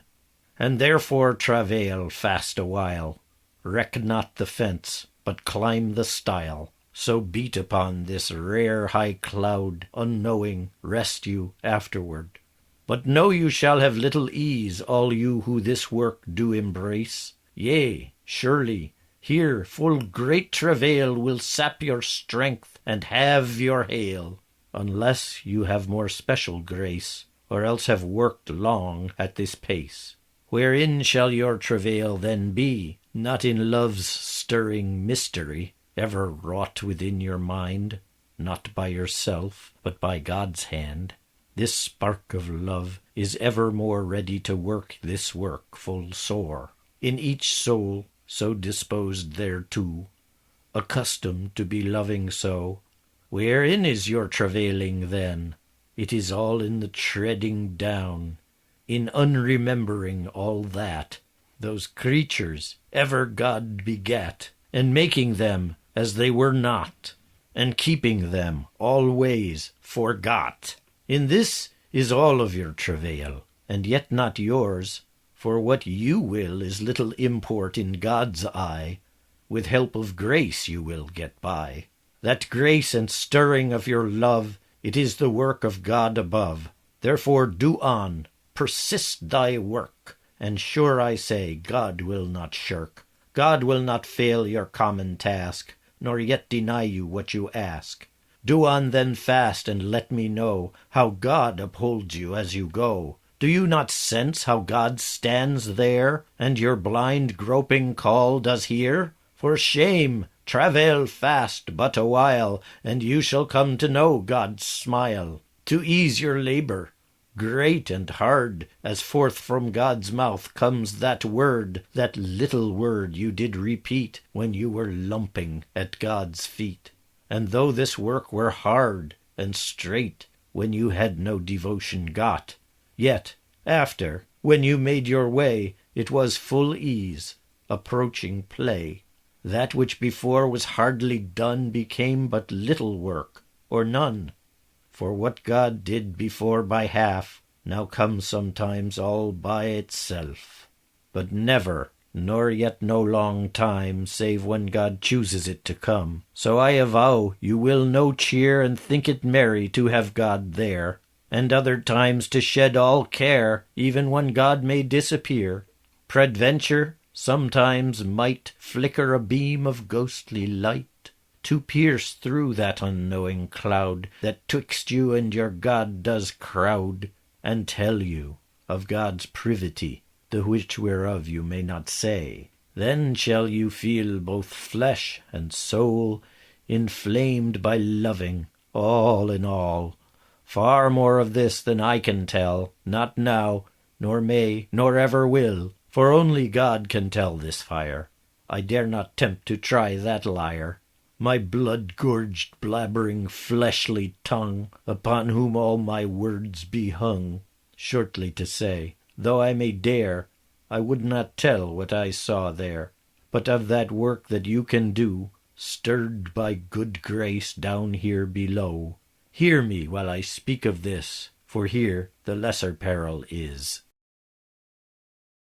First and foremost, I will tell who should work this work withal, and when, and by whatever means, and what discretion appertains. All those who work here leave behind the world as 'twere a troubled mind. They get them not to active life, but what is called contemplative. If any feel an inkling aught, they in this manner should be taught. They should by God's own grace be brought, what wheresoever they be sought. It matters not that you have been accustomed to a life of sin, or little sinning done, or none. If you that inkling feel, come in. But if you ask me when should they work in this work to find their way, then I must answer you and say, all they must have their conscience clean of all their special deeds of sin. After the common ordinance, the Church would offer penitence. After all your sin and pain is washed by absolution's rain, then may you dry, as you begin, all the root and ground of sin. And yet within you still lives on, despite this first confession. Therefore, if you would enter in God's holy contemplation, make you first your conscience clean. Then get your courage high and bold, but to your meekness firmly hold. And stop therein to think a bit, and ask how peace within be got. For this work is a kind that you should practice all your lifetime through, though you may be most innocent, and never deadly sin repent. All the whiles your soul does dwell in deadly flesh, for good or ill. And you might never see and feel the flicker of a stirring steel, till tumbling out your thought is going towards this cumbrous cloud unknowing, twixt you and your God a-flowing. Then for the pain of Adam's sin, whatever peace your soul might gain, will chatter with the churly shout coming from within without, of all creatures God ever made, and all their works and ways displayed, will press in your remembrance twixt you and God's own circumstance. For God's right wisdom has expressed that humankind should rule the beast, but in our sway o'er all the rest we placed ourselves at their behest, ourselves made wilful underlings to stirrings of our lower things, and let these stirrings take the place of God our Maker and his grace. That right so after, when we tried to do the bidding of our God, we saw and felt that lower beast that should have followed our behest, rising up in very pride to stand betwixt us and our God.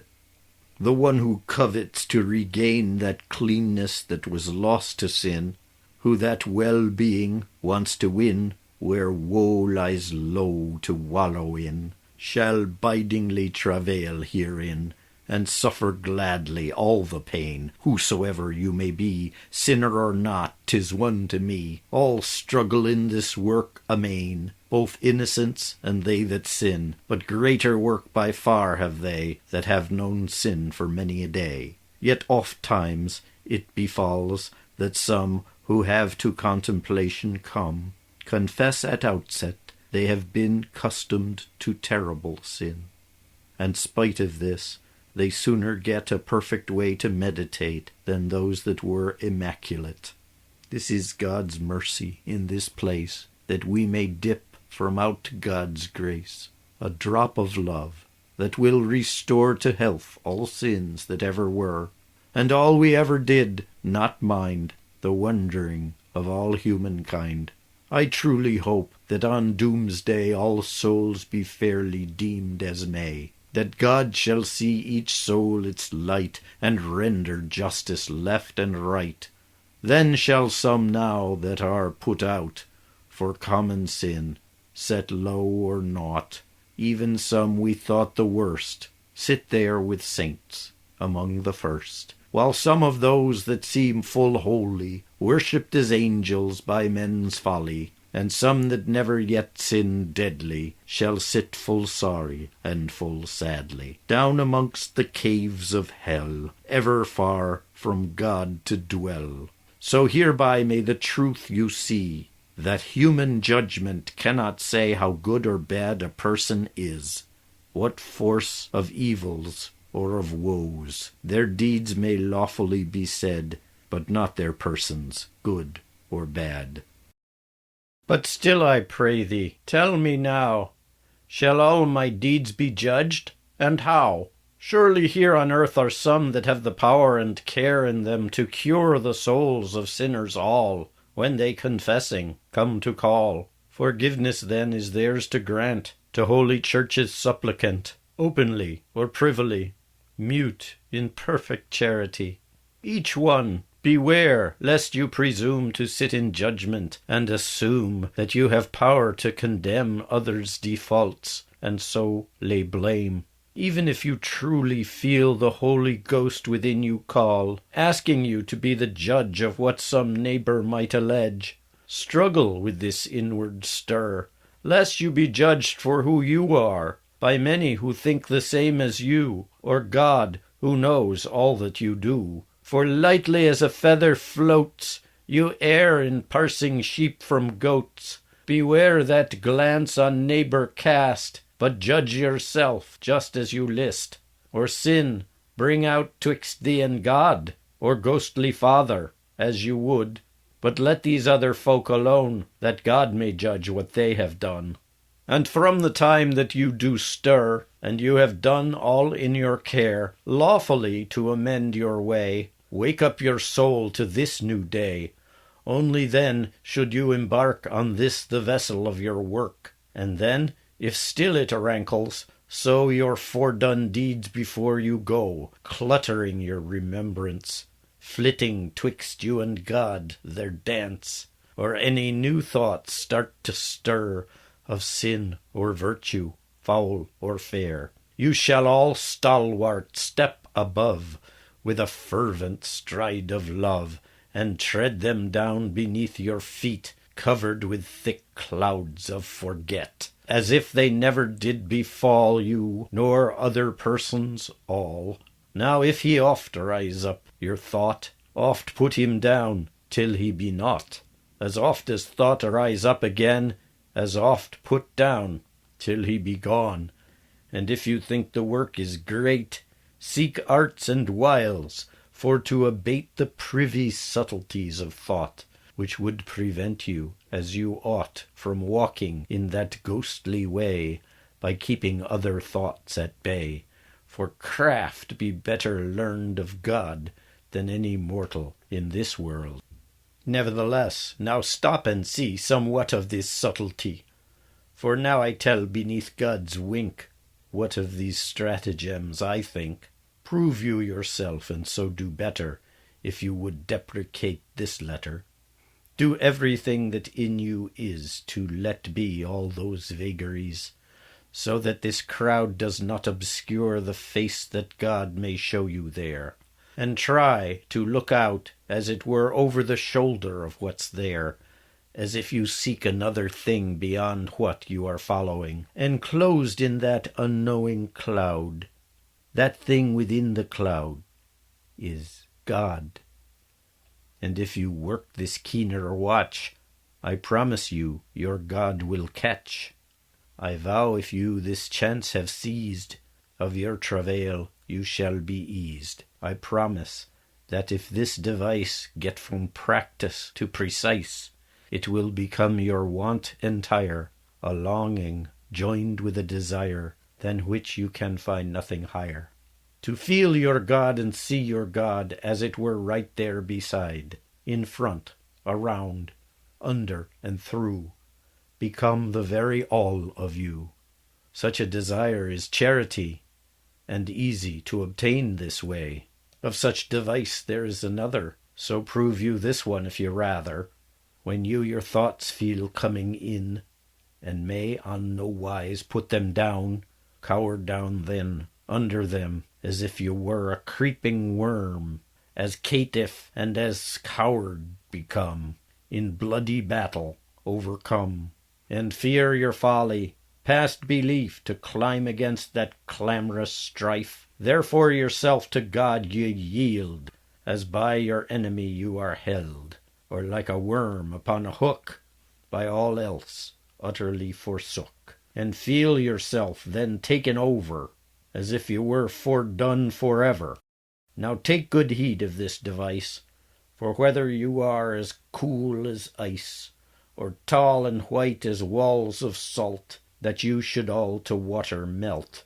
And if this trick is well conceived, it is because you well believed, and knew yourself for what ye are, a wretch and filthy craven cur, far worse than naught, of nothing less, which known and felt is true meekness.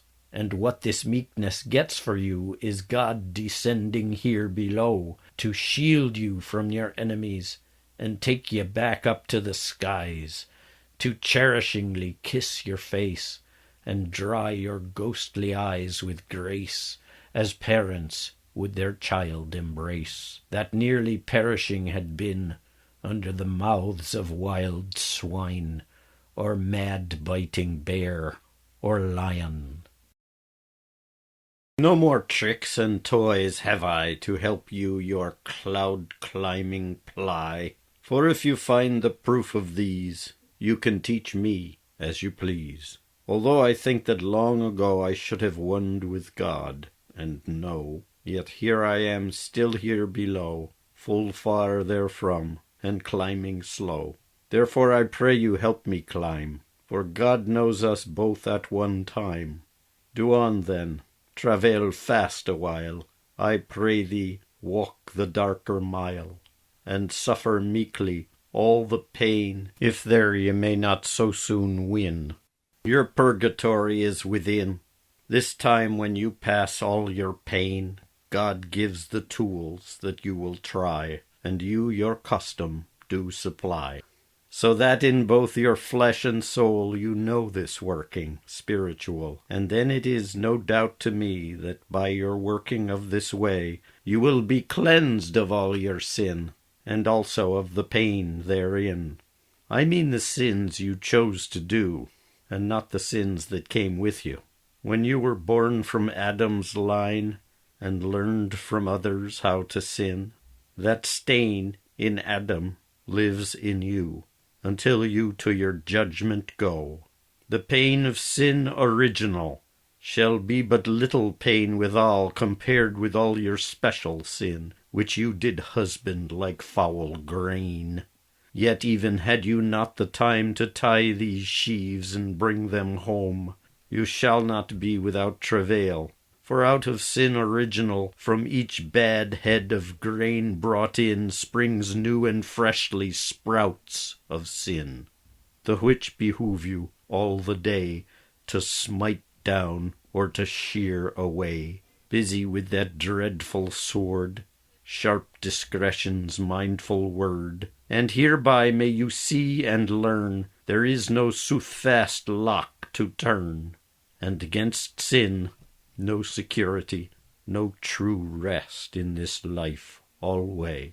Nevertheless, do not go back, nor fear your failing or your lack, for just as you have grace beside to soothe the pain of what you did, be sure you may also contain the pain of your original sin, so that new stirrings, when they come, shall find themselves but little room.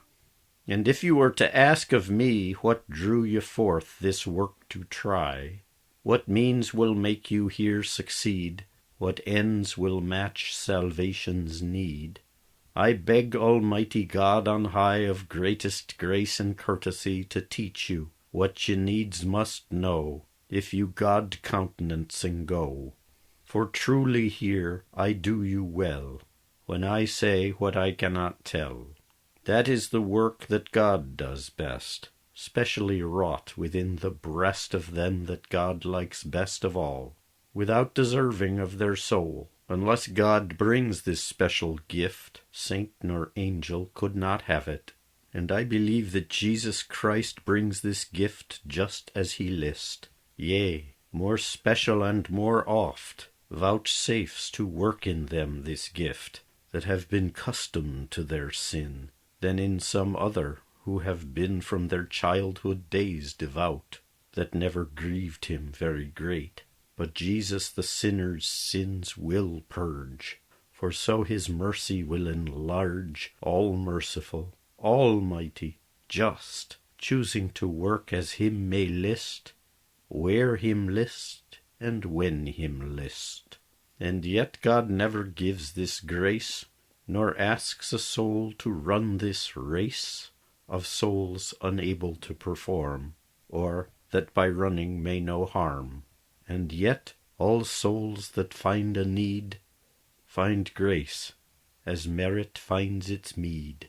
Sinners' souls or innocents, all who need, find sustenance. Grace is not given for innocence, nor withheld till sin repents. Take good heed, I say, withheld, not withdrawn, or discipline called. Beware of error, hear your thought. I pray your pride mistake me not, for ever the nearer truth you are, more wary should you be of error.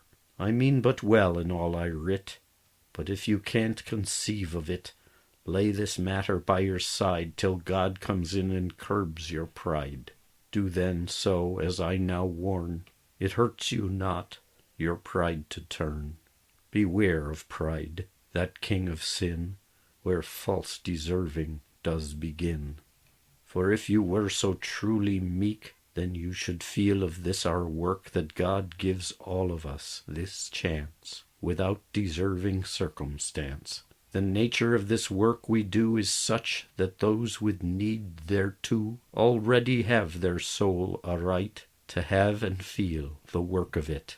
That ableness to so proceed may no soul have without the need. Their ableness to know this way is in its doing, day by day, so that whoso hears this call can do this work, or none at all. So much that save this work be done, a soul is as if dead and gone. You cannot covet others' work, nor lust for more, nor even shirk. For as you come to will and bless it, so much as this you will possess it. And yet 'tis not desire nor will leads you this appetite to fill, but a thing you know not what, nor even if you have or not, that stirs your will and your desire, while you know never what nor where. Do not here ponder to know more. I pray you, leave your reckoning here. Go forth, ever strong and sure, ever following that stir. Or if I shortlier shall say, let your doing make your way, and lead you, wheresoe'er it goes, until ye meet God nose to nose, that you be by your doing led, and you but suffering on your bed. Only deign to look upon, otherwise let it alone. Meddle not therewith, nor poke, as if to help its fire to stoke. Meddle not, for dread that you spill on your flame a heap of snow. Let you be like the tree that's cut, and let your doing be the right. If you be like the house and walls, your work the one that therein dwells. Be blind in this time of your doing. Shear off covetousness of knowing, for knowing hinders what you do, more than helps how may you go. It suffices quite enough that you are stirred up like some chaff, by things ye never know just what, but in this stirring you have got no special thought of anything but naked blind God countenancing. And if it is this way in you, trust then, steadfast, it will be true. Only God stirs up your will. God, plain and simple, and God, all. And know that God no means requires, nor yet needs any means of yours, and neither should ye have a fear the devil may be lurking there. Here may he never come to stir, but works his means from out afar. Be he ever subtler, that devil will not hover here, for no good angel would suffice to stir your will inside this place. Nothing, but only God's good grace. So now you may conceive herein something of what these words might mean, but much more clearly by the proof that in this work you are aloof that none can come inside that place wherein you hatch the egg of grace. Nevertheless, some means there be in which the thoughtful prentice may be occupied to know the path, where contemplation comes to earth. That prentice 3 paths may go on: lesson, meditation, orison. This is another way of saying reading, thinking, and then praying. Of these 3 paths you shall find more by others writ in books elsewhere, much better writ than I can tell. Therefore I need not on them dwell. But this much may I tell you sure, these 3 be bundled evermore. So you that are beginners here, reading my words, so small and spare, yet seeking to perfect these 3, will not just read these words you see, but haply you may think these words, and then, advancing so by thirds, as thinking is not gotten sure, save that you read or hear before, so all of these, along with saying, precede your mastery of praying. All these are in one manner done, reading and hearing, just as one. As clerks do read in sundry books, and lewd men follow words of clerks, when they hear them preach of God, words well or poorly understood.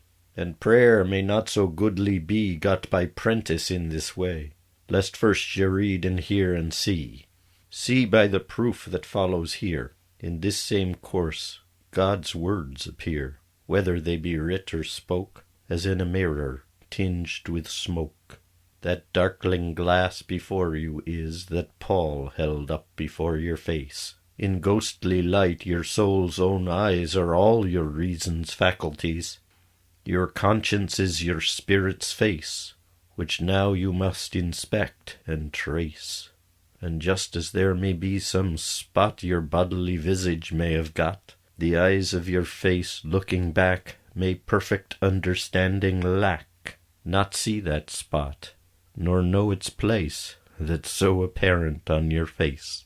Even if you have the mirror, your own spot, you will not see clear. More likely, though, there is no glass where you your conscience might embrace, no mirror for your soul's behalf, teaching you other than yourself, no ghostly witness to your sin that you your soul and face did stain. Unless you read or hear God's word, your sin cannot be seen nor heard.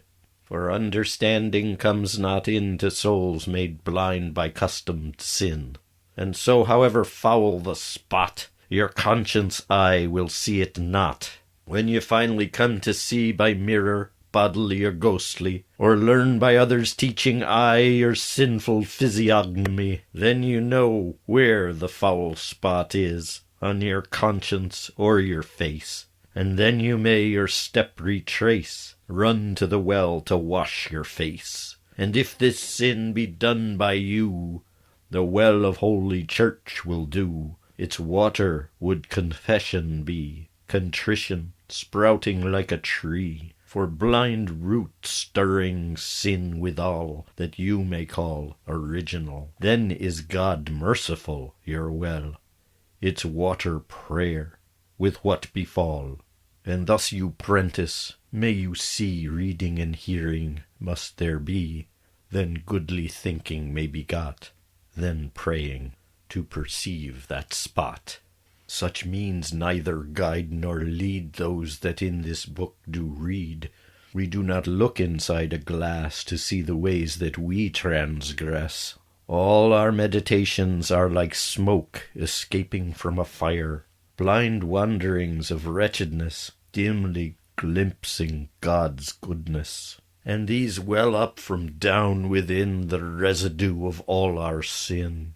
We have no discipline before of reading, study, or special prayer, or beholding anything that might us nearer godly bring.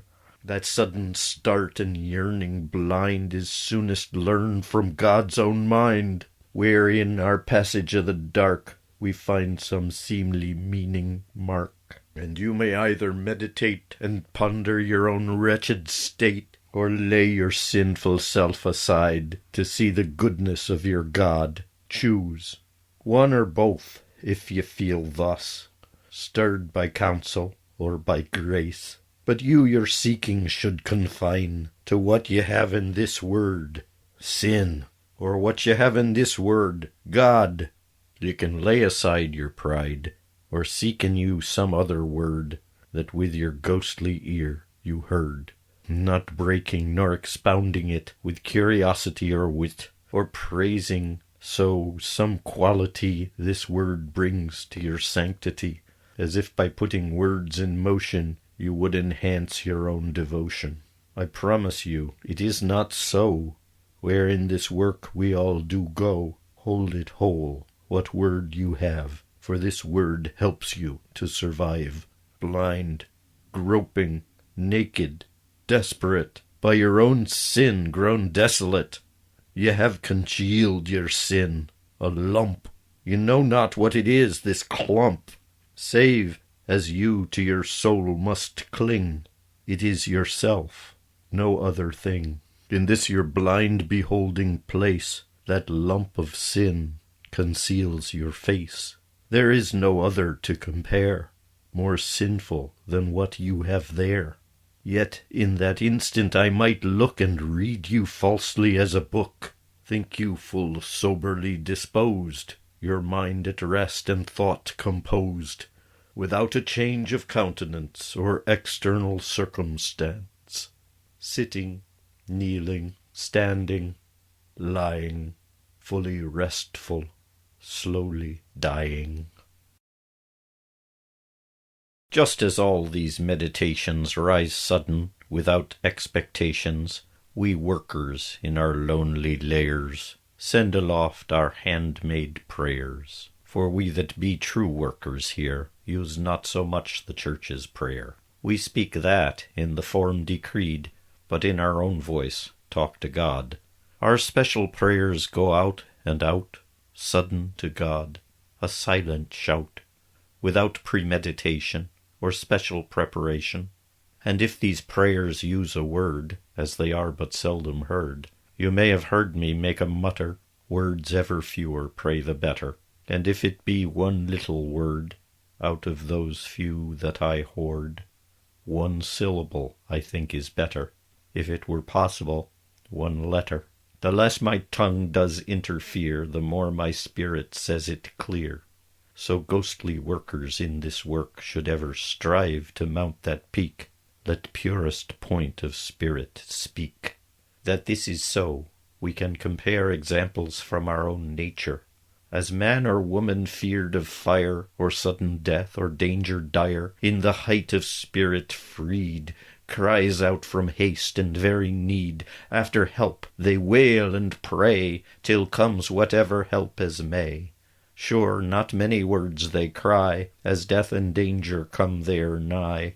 2 syllables is still too much, if ye had fire in your thatch. And why is that? Because you know not to tarry as ye go, for to make your needs outspoke, and let your spirit do its work. Wherefore ye burst up hideously, with all your spirit on display, crying out this little word, till the whole world your cry has heard, calling, Fire, fire, anon, or out, out, till fire be gone. And just as this small word called fire reaches more hastily the ear, so then does any little word become by God more quickly heard, no matter it be privily meant in your spirit's fundament. For your depths also are your heights. Your spirit one dimension gets. All is one, both height and depth, time and distance, length and breadth. So short the word that makes the prayer gets up quicker to God's ear than any psalter, long and sweet, unmindful, mumbled in the teeth. So therefore have I written this, the short prayer pierces heaven's bliss. Why does the short word penetrate where reason's rhetoric only prate? Because the greater spirit is accidental in its ways, in its height and in its depth, in its length and in its breadth. This one-dimensioned spirit prays for all nature's complexities. It is truly in the height, for it is all the Spirit's might. It is truly in the depth, for all our wit is in it wrapped. In the length it truly is, for long as it may feel its cause, ever would it cry its cries. In the breadth it truly will wish the same to one and all, as it would wish itself withal. Down here we live in mortal time, and souls so comprehended come as St. Paul taught us in his letter, or other saints mayhap say better. We know not fully, but in part, as here we make our mortal start, at measuring the length and breadth, the infinite depth and height and width, of everlasting, ever-lovely God, all-witting and almighty. God's time is length, God's love is breadth, God's might is height, God's wit is depth.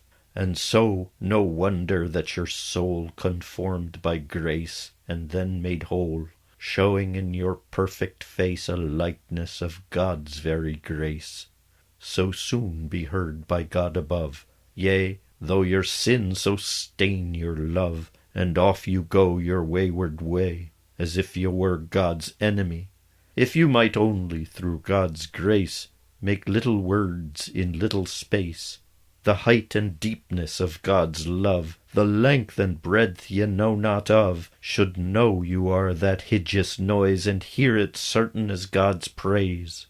For if you heard your enemy, sullen and deadly as may be, crying, fearful and in terror, this word out, and that word fire, you'd disregard the enemy, showing forth your own pity, stirred and raised to charity by that doleful sudden cry.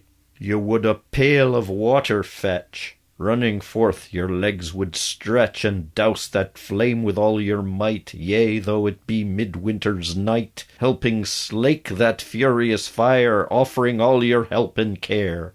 Sinner, since you are made so merciful in grace to go, with pity for your enemy, notwithstanding enmity, what pity and what mercy then shall God have when you wail and keen, and your soul cries its ghostly cry, made and wrought all suddenly in your spirit's height and depth, and your spirit's length and breadth, the largest cry your nature knows, that you by grace might interpose. That much more pity will God have, that God who is unfailing love. Therefore, this is how to pray, near silence as you ever may, but ghostly, like a thunderclap. Let your plea go out and up, to the height and to the deep, that length and breadth you cannot leap, and not in many verses shapen, but in what little word may happen. And which of little words this be? Sure one that shows the property of prayers above all common talk. And say to me now, that word's ilk. First let us see what prayer is, thereafter that word's properties. Prayer is truly your intent, aimed at God and truly meant. Prayer finds you good as may, removing evil on its way. And since all evil comes from sin, either caused or just begun, let us therefore pray unceasing, for shackles of our sin releasing. So either say, or think, or mean nothing but this small word, sin. And if you will intentive pray to get more good, then you should cry either with desire or word, nothing else but this word, God. Because in God we find all good, by cause or being understood. Have no marvel why I choose these words of others you might use. If I could find another sound more fully showing all around that good and evil in our way, than these two little words do say, or if I had been learned of God how I with other words might plead, then I would have taken them and prayed my way to kingdom come. Nor should you think that you can study to cram right words inside your body. Get words that find for you God's face, not by study, but by grace. And even though I set these here, another may within you stir, So if God tells you take that one, you should take it and be done. That is, if you will pray in words. If not, then silent speech affords.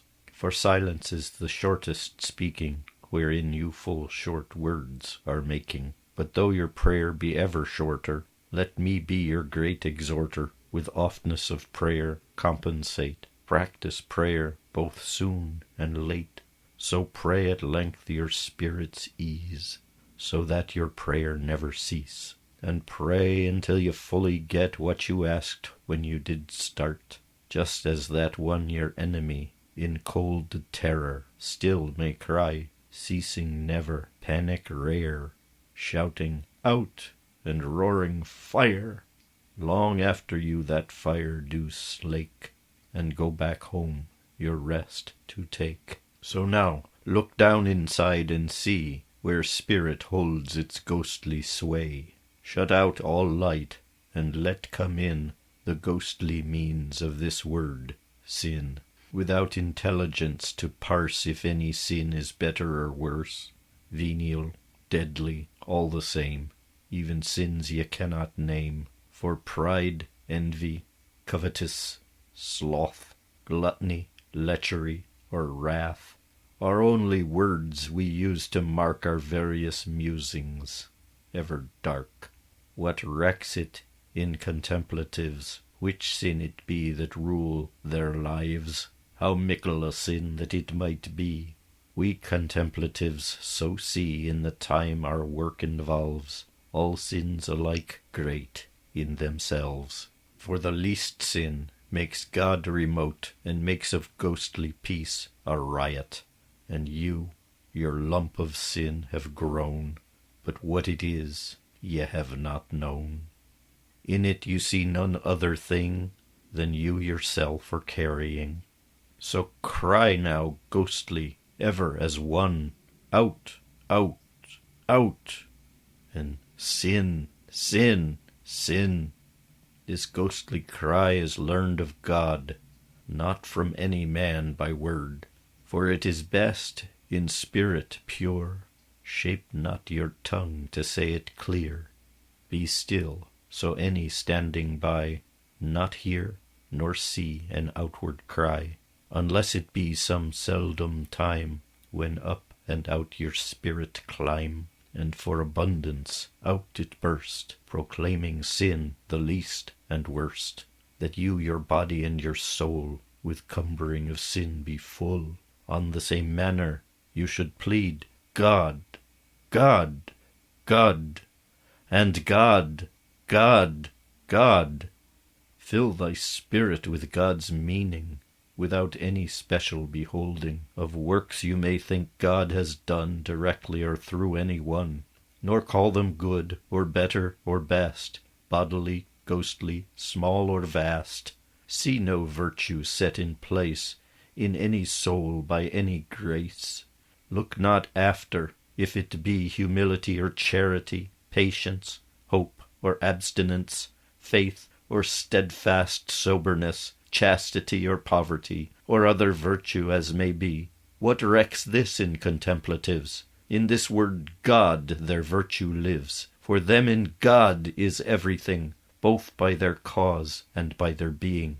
And they do know with God they get all good that was or is not yet, and therefore they want nothing more, and are entirely in God's care. On the same manner now, do this, as far forth as you may, by grace, and mean God all, and all mean God, leaving your wit and will aside, because while you your spirit cry, you still this wretched life must try. And yet your spirit has become of God articulate, the name, while always feeling deep within this foul, stinking lump of sin, as it were, wond and congealed, and not to spirit ever yielded. And therefore you shall both wise mean these two small words, God and sin, and know your knowing in this way, whichever is the word you say, that if you called out God within, In that time should you drive out sin, and if you called out sin instead, in that time should you fill with God. Ask me what discretion is, and if this work requires its use. Discretion is the boundary that souls observe to guide their way, as hedges by the highway rise, where the traveller comes and goes. Some ask me then, if in this work wherein we try to mount the dark, we gain by following such a mark. I answer, in this work we do, no rule shall govern how you go. For in all other things you shall be ruled by governance withal. In food and drink be moderate, in sleep or waking, soon or late, in keeping of your body clean, and modest when you would be seen. From all outrageous cold or heat, protecting you your hands and feet, in reading less and praying long, communing with your speech or song, with brother or sister in your cell, and with even Christians all. In all these ways, so shall ye watch that moderation's mark you match, neither too little nor too much. But in this work athwart the dark, where you that cloud unknowing mark, here you should observe no measure, but sally forth at God's own pleasure, and never cease or lay this by while ye live, or if ye die. You will not be fresh awake every time this path you take, for sometimes sickness in you stirs, or else distractions all diverse, ever needful nature's call, will hinder you the most of all. Such things will oft-times draw you down from that height you're climbing on. But I say you should evermore take heedlessness to go up there, have it in earnest or in game, all waking hours, heedless, the same. So either you were working there, or at least you wished you were. Therefore, to know God's love aright, beware sickness much as ye might, so you yourself be not the cause of feebleness and ghostly ways. For sickness does a caution bring, that is discretion's near sibling. Although I tell ye true and straight, this work requires a restful state, a disposition whole and clean, in body as in soul therein. Before you seek God's love so great, in flesh and spirit be discreet. Get your health and get your strength as much as may, both height and length. But when you go God-countenancing, all discretion off ye fling. If sickness works against your power, have patience, and abide 1 hour, and all will then be well again. Oft times devotion in your pain and other tribulation pleases God that much the more, than any offering you might spare, when you all hale and hearty were. But, prentice, have or have you not in other matters been discreet, in meat and sleep and otherwise? Should you so regulate your ways? Hold this motto in your sight, get of that thing that you can get. To do this work forevermore, you may not stop for any care, nor may you either form or guide it, so be immoderate inside it.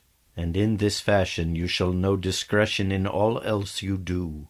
If you persist in this your path, night and day with all your worth, no one who sits aside of you will find immoderate what you do. But if you so your mind would dock, to meditate beside a clock, searching for God between the ticks to tally contemplative tricks, then, when you left each day your cloud, your heedlessness would round you crowd, your visions might you suffocate, and you would then be profligate. In food and pleasure, drink and sleep, you would your frightful harvest reap. I think this is the only way that rules will ever govern me. I work my way immoderate when I go off to meditate. My energy I so dispend, that when I meditating end, fatigue becomes obedience, and I sleep dreamlessly in silence. Truly I could never make myself obey for my own sake. Say what you will of all that weakness, and let my action be my witness. And therefore let your blind love stir. Lift your heart up as high as air. Say now and mean that small word, sin. And now, God, also pray and mean, for God is what you need the more, as sin you would have disappear. God of all visitors is the best, and sin is the unwelcome guest. Work not your wit, work not your will, God's allness, may it cast its spell over any thought or care. Tread all other down, full far, and take care that you understand that in the work you now intend, forget all other things than you. Forget all creatures, what they do. Forget yourself, your memory, and other creatures such as may. For they who love God perfectly must sacrifice identity, and in their loving cease to be. So go, and leave yourself behind, loathe and be weary with your mind. All things that work your wit or will, force them under, make them still. For whatsoever it might be there betwixt your God and you, than just the thought of who you are, that will your further going bar. Now let you so loathe and detest what there you find within your breast, and always feel that lump of sin that in yourself you folded in. That lump, wherever you may go, you may not sever out of you. Break down your witting, feeling way, most busily yourself deny. For if you your self-knowledge test, within it would be all the rest. All of God's creatures, great and small, on your self-knowing hang their all. And if some thing ye have it not, all other things you would forget. But when you have forgotten so these creatures and all they might do inside you, you shall ever see before God, as it blocks your way, that naked witting feeling shape of your own being in a heap, which wit and feeling so you must now try to conjure into dust. Before the time comes, you would make perfected contemplation work. How is it possible for me, if I am trying to destroy this naked sense of who am I, this feeling I may one day die? How is it possible again for me to leave the mind I'm in? For I can tell you, I believe that if I can forget myself, all other hindrances will flee, and I the face of God will see. And if you do believe this too, then this is something you can do. But I can never see God's face without a full and special grace and something more that strengthens me to use this grace to make my way. This something more, this ableness, is sorrow, measureless distress. Still in this sorrowful condition, I need to show the right discretion. In my sorrow I have care, I bring no noise nor crudeness there, that I might not too rudely strain nor bring my soul and body pain, but sit full still as 'twere asleep, immersed in sorrow, ever more deep. This is true and perfect sorrow. It is full good for us to know. We all have matter for our woe, but specially we feel it so when we our deepest selves do know. All other sorrows are to this as sport or game to battle is. Make you your sorrow earnestly, and know not only what you be, but also figure that you be, for here's the greater mystery. For them who never felt of this, an even greater sorrow is, for they know only sorrow's flaws. This perfect sorrow, when 'tis known, purges the soul and makes it clean, clean of sin and clean of pain that it deserves for doing sin. Because of this, your soul is free and able to receive that joy which latches on to your life's rope and reaves from you your highest hope, until you stir to stop the sting and burn and burden of your being. In sorrow, be it true conceived, you have your holiest hope received. That sorrow so exceeding deep, who could abide or bear it up? For were your soul not sometime fed with comfort that the life ye led had something worthy put therein, how then could you bear the pain? Not just the pain of all your sin, but the plain soul that you are in. As oft you know your spirit pure, that oft You know that God is there, but then God's presence seems to vanish, as you your own soul try to banish, for it seems occupied withal with a stinking lump so foul, the which be always good to hate, and be despised soon and late. And if you follow God's direction, learned on the road to your perfection, so oft that you find no relief, then you will go nigh mad for grief. Insomuch you weep and wail, strive and curse and whine and rail, and short to say you think it good, so heavy is your blacker mood, that you care never what betide, save God be pleased that you are sad. And yet in all these sorrows keen, you never want to be unbin, or so the devil does get in, and you show God a mortal sin. But you should list right well to be heartily thanking God alway for the gift your being be, despite that you would wish to die, or wish to lose the knowledge of yourself, the vessel of God's love. Prentice, you deceive yourself when you lightly learn by half, when you are not used and proved to do these things you thought you loved. Have the grace to sooner quit. Be wary of a mind unquiet. Leave this alone and counsel find, if fantasies still stalk your mind. For these destroy your bodily powers and populate your daytime hours. And all this is along of pride and curious fleshliness beside. When the prentice goes in thrall, this way does the deceit befall.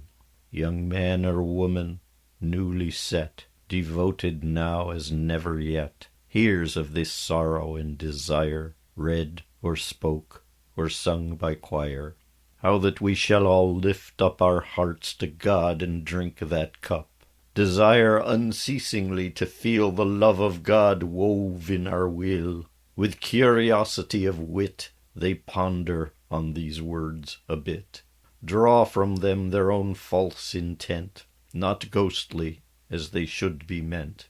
Their flesh and feelings they inflame, calling loud and long God's name. They work and flog their fleshly hearts, outrageously in fits and starts, and what they should have got by grace, pride and perversity replace. Straining their veins and bodily powers, beastly and rudely through the hours, that in short time they lie there still, from frenzy and weariness withal, passing their days in feeble sloth, in body and in spirit both, so that betimes they wend away where truer souls might choose to stay. Some false vain comfort they address, their flesh and body to caress, as it were for recreation of body and imagination. Or they wander off within, they strike and chafe their body's skin, fleshly pounding on their breasts, not ghostly work, but that of beasts, those chambers where their hearts do beat inflamed by an unnatural heat, caused by the torture of themselves, of hot blood hurrying through their valves. Or they conceive a falser heat, wrought by the fiend with cloven feet, caused of their pride and fleshliness and wicked wit most curious, gotten and kindled by God's grace and the Holy Ghost's goodness. Truly from out this self-deceit spring many mischiefs, small and great, much error, much hypocrisy, pride, vanity, and heresy. There comes that feeling falsely pale from scholars in the fiendly school, just as true vigour would arise attending God's academies. For I can truly tell you this, the fiend has his contemplatives, attentive ones, just as God has. This trick of falsely feeling pain, and of false knowing, based thereon, has variations wondrous strange as persons and conditions range. As many wish to be deceived as those who might wish to be saved. Each of us is so inclined by subtle colouring of the mind. But I say no more of deceit than what I trust you'll sometimes meet if ye ever exert your soul to give this work your all in all. For what should this my telling profit, to know how learned clerks saw fit to stretch their brains with too much learning, transforming knowing into burning? Surely it does for you right naught, so I'll speak no more than I ought, nor tell more trials than you will meet, if you travail this work complete. So be ye wary, and refrain if you are tempting, time and again, to find salvation in your pain. Therefore, for love of God, look out, dangers in this work do scout. Strain not your heart inside your breast, nor out of measure pound it fast, but work more with a spirit sweet, than strength as raw as makes a brute. For the more willingness you show, the more ye meek and ghostly go, and the more stubbornly you dig, the more ye liken to a pig, rooting in your own certainty, to pride and preference satisfy. But God may have a lighter touch, which will not strain ye quite so much. Be wary of that beastly heart that seeks to make your long work short. If your heart so to God inclines, ye shall be beaten off with stones. Stones be hard and dry in habit, they hurt full sore whereso they hit. And surely so that ruder strain will get for you a stone-like pain in your flesh and on your skin, full hard, fastened thereupon, pulling moisture from the wound, like venom or corruption. Your silly soul itself then drains, festering in fantasy feigned of fiends. Therefore be wary with this beast, and learn to love with all your list, with soft behaviour and demure, as well in soul as body pure. Wait upon the will of God, to give such meat as may be had, and snatch not greedy like a hound, however hunger wraps you round. I counsel that you mind your meek, as if you would play hide and seek. The greater stirring of your spirit you should no wise have God wit. No matter how great your desire to see or have or feel God there, you may think this is childish spoke, that is, and yet is not a joke. I promise, whosoe'er begin to game with God and hap to win, would feel good gamesome play within, as does the father with the child, kissing and clipping, however wild. Look you to have no wonder why I speak to you thus childishly, as if on purpose, by mistake, my natural discretion lack. I do it for a reason sure, for many a time myself did stir to feel and think and speak this word to all my special friends in God. I bid them that from God they hide. When all desire my heart has hid, I then more surely one with God. In my stillness God will know more than from anything I show.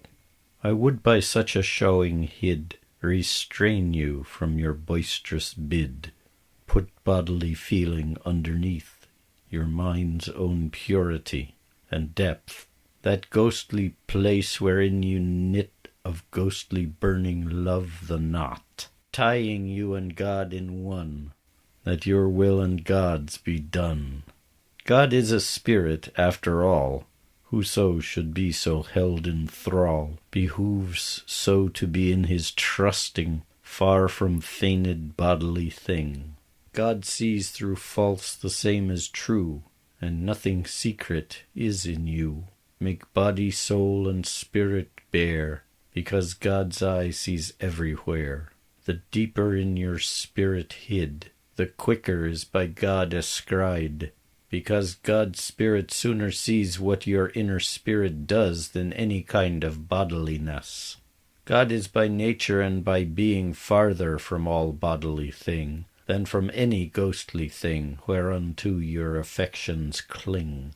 So while desire is mingled in with needs of bodies or of sin, as it is with your exertion to bind with God through sheer coercion, The more desire you do allow, that far away from God you go. Here see why I asked you to play hide-and-seek along your way, to find and feel that face of God, but from that face to run and hide. And yet I mean not plainly hide, for that a fool might do, or bid, nor plainly do I mean you can do that which plainly can't be done. I bid you do just what you can to hide your own exertion. And why do I ask this of you? So that your energies may go into your spirit's deepest point, far from any solid taint, not mingling with bodiliness, the which would ghostly make it less. The more you have of ghostliness, the less you have of bodiliness. The deeper down it is inside, the nearer there it is to God, the better, may it God so please. More clearly God within you sees. God's sight is ever equal clear. The better, may it God so please, more clearly God within you sees. God's sight is ever equal clear, seeing everything that's there. But you are ever changeable. Your deepest point should be so still your deepest spirit will not move. So God will know your spirit's love. For you and I, and others like, when we hear any ghostly talk, we sense it with the body's ear. Upward we do start and stir, and something that was ghostly said makes us wag and turn our head. So if 'twere bidden, I show God the stirring of a place inside, I would have made my heart to race, and show by gesture or by voice, in word or in some other strain, as if to make the hidden plain. Insomuch myself I share, my sharing should have been impure. If my impulse were purely hid, purely would it be seen by God. In spite of this, do not refrain from prayer and from prayer again. If you be stirred to shape your mouth so that your voice is loud and loath, or burst you out in tall emotion and abundance of devotion, speaking to God as to familiar, saying words how so peculiar, just as you may be stirred to do, as good and fair and sweet Jesu. Nay, God forgive ye take me so, and instead in silence go. And God forbid I separate God's coupling of your flesh and spirit. For God will still be served right well together both with body and soul, and you will get your meed in bliss. In body and soul God will ye bless. As a foretaste of that meed, sometimes God will inflame your head, your body and your hands and feet will also burn and send out light, not once or twice, but full right oft, as God likes smelling smoke aloft. Full wondrous sweet will be that flame, and warming to your soul and frame. For God's fire comes not from without into your body by your wit, but burns and billows up within, glowing as ghostly glad as can. Such sweetness as this billowing is, suspicions should they not arouse, or better should I say in short, they trust in it who feel of it. But other comforts you may find in your own body or your mind, that come in suddenly from without, I prithee, have them all suspect. For all they may be good or bad as wrought by angels bad or good. If you blot out your own deceit, wrought by your curiosity of wit, or straining of your fleshly heart, then you will never evil get. That stirring of your love devout, which from pure spirit billows out, by God Almighty's hand is wrought. So put your fantasies away, and any hint of pride deny. Drive away all t'other sounds, comforts and sweetnesses around. How good and evil separate, I cannot say, nor soon nor late. By practice ye discover this, not by hearing my advice. You may find it written down by another monkish clown, better thousandfold than I could say or write to guide you by. But what thereof? I shall not stop, nor shall it noy me to give up, to hear the stirring of my heart, the which I showed the better part, whether in word or deed displayed, whether in ghost or flesh arrayed. Beware that touch or music sweet that you your wits may call about. Use you continually your love, that misty stir ye know not of, that groping, willing, blind and devout. Use it, and then I have no doubt you will become God's counterpart. Lean listily to this meek place, that love that makes your heart so race. Thereafter, let your leaning be guide, here and in eternity. It is the substance of all good. Without it, naught be as it should. Goodwill, according unto God, well-pleasedness and feeling glad that God looks over all ye did, hears all the pleas that ye have pled, and answers your goodwill with action. This is the substance of all perfection. All sweet and comforts such as are, bodily, ghostly, there or here, be to this sense of goodness meant, as it were an accident. All our pleasures do depend on that good offering of God's hand. Accidents, things had or lost, without incurring any cost, as through this mortal life we pass, but 'tis not so in heaven's bliss. In heaven all incidental pleasure is wonned in substance without measure, without departing from the whole, as body here is wonned with soul, so that the substance of them there is but goodwill without the fear, and they that feel this will's perfection, as it may be, with God's protection, need no sweet nor comfort more, in this life here or that hereafter, and they would just as willing lack it, if God would want them to, as have it. And hereby see what is chaste love, meek stirring, down, inward, above. Turn all of your beholding mind out to that love, blinder than blind, and in all sweetness and all ease, bodily, ghostly, what you please, ever so liking or so holy, ever so pious or filled with folly, as we find God's affinity, we should completely reckless be. Welcome that dark feeling storm, but keep yourself secure from harm. The hut of love will not support excessive rain upon the heart. To bide beyond and overlong in sweetly feeling, weeping song. You may so stir your inner soul that pain becomes for you a gruel, and you shall yearn to have it thick, and grumble when its taste you lack. If you have hunger for such taste, you know your love is not yet chaste. If your love perfect, chaste would be, you must all hungerings deny. Suffer the body to be fed, and in its weeping comforted. If what you want you do not get, do not therefore bemoan your fate, but be well pleased to lack it all, if it so be that is God's will. Nevertheless, some creatures do without much comforts ever go, while other creatures comforts see that seldom do them satisfy. And all this is disposed of God, who orders it for your own good.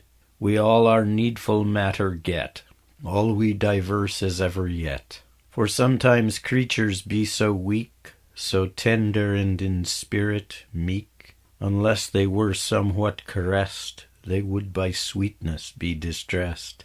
They might nowise abide, nor bear diverse tempting nor petty fear, all the sufferings that arise from bodily iniquities. And some there be that are so weak that no great penance may they make. They have no water for their bath, nor have they cloth to cleanse them with. Our Lord will cleanse these creatures all in spirit graciously and full, with such sweet weeping tears as fall. But also on the t'other part there be some creatures up who start, strong in spirit, so like bulls, they need small comfort for their souls. In offering up of reverent roars, their holler hearkens godly ears, and in accordance with God's will, they comfort find amid their swill. These creatures need not much be fed with comfort sweet nor feathered bed. Which of these two be holier, or held along of God more dear, God knows, not I, that much is clear. Like willow waves, lean lightly in, with that blind stir of love within, not over your pounding bodily hearts, but where the ghostly pulsing starts. Be you well wary, prentices, that ghostly speaking ghostly is, for all conceits from any source, imaginative and curious, will make your working spurious. That's why I say, hide your desire, as you up toward your God aspire. If I had said show your desire, you would have lit your body's fire. But you know well that which is hid in spirit, deep and broad. I think that I must hone my ear with wariness devoid of fear, to find words ghostly by intent. Hear them ghostly, as they be meant. Hear this word, up, and that word, in, and misconceive not either one, for greater error hangs thereon. Here is what comes of little learning, when we mistake these words their meaning. A young disciple free from cares, new turned from the world's affairs, believes that from such paltry hours given to penance and to prayers, and took by counsel in confession, that he or she have full possession of power to take up ghostly work and face that God beyond the dark, the which they hear some other speak or read about it in a book. And therefore, when they know of this, or hear what ghostly working is, most specially they hear of it how one shall gather in all wit, how one shall climb above oneself, but they misunderstand by half, for they confuse the body's climb with reaching by that ghostly limb. So fast as blinded soul may get is not by fleshliness as yet, nor curious play of natural wit. Think not because ye find in these a natural kind of covetise, that hid things are your special grace, selecting you to see God's face. If you would think this privily, but they that counsel not agree, then perhaps as soon ye feel a grumbling manner in ye steal, muttering so to one and t'other of Holy Father and Holy Mother, no one can understand withal, nor know what you intend in full, when just as fast for arrogance in your presumptuous circumstance you leave meek prayer and penance, and you recoil and set to toil at ghostly work within your soul. But this, if it be truly known, is not true bodily exertion, nor true ghostly contemplation. It is all work against your nature, wherein the fiend is the chief worker. It is the readiest way to death, of body and of soul and breath, for it is madness, and not wise, and leads you into lunacies. Here is this madness, how 'tis wrought, by prentices' mistaken thought. They read and mark, and hear well said, that they should outward working shed, then work they inwards with their wits, but know not inward working's traits. They wrong themselves, this work they do, as they against their natures go, and strain them, as if they would see inwards with their bodily eye, sharpen their ears, and hear within, smell and taste, and feel their sin.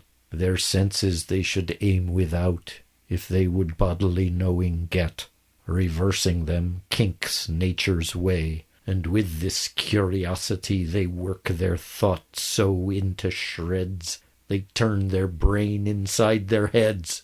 Then, in as fast, the devil bounds, feigning some false lights or sounds, sweet smells and tastes for their delights, pleasured burnings and quaint heats, as it were full hearty feasts, laid in their bowels and bodily breasts, in their backs and in their reins, in their members and their brains. And in this fantasy they believe, they restful contemplation have, full knowledge of that God they sought without the hindrance of mere thought. And surely in some way they have, for falsehood fills them up, not love, and vanity leaves no room to move. That same fiend who would make them vain finds them this falsehood time and again, but will not blot the thought of God, for fear suspicion would be had.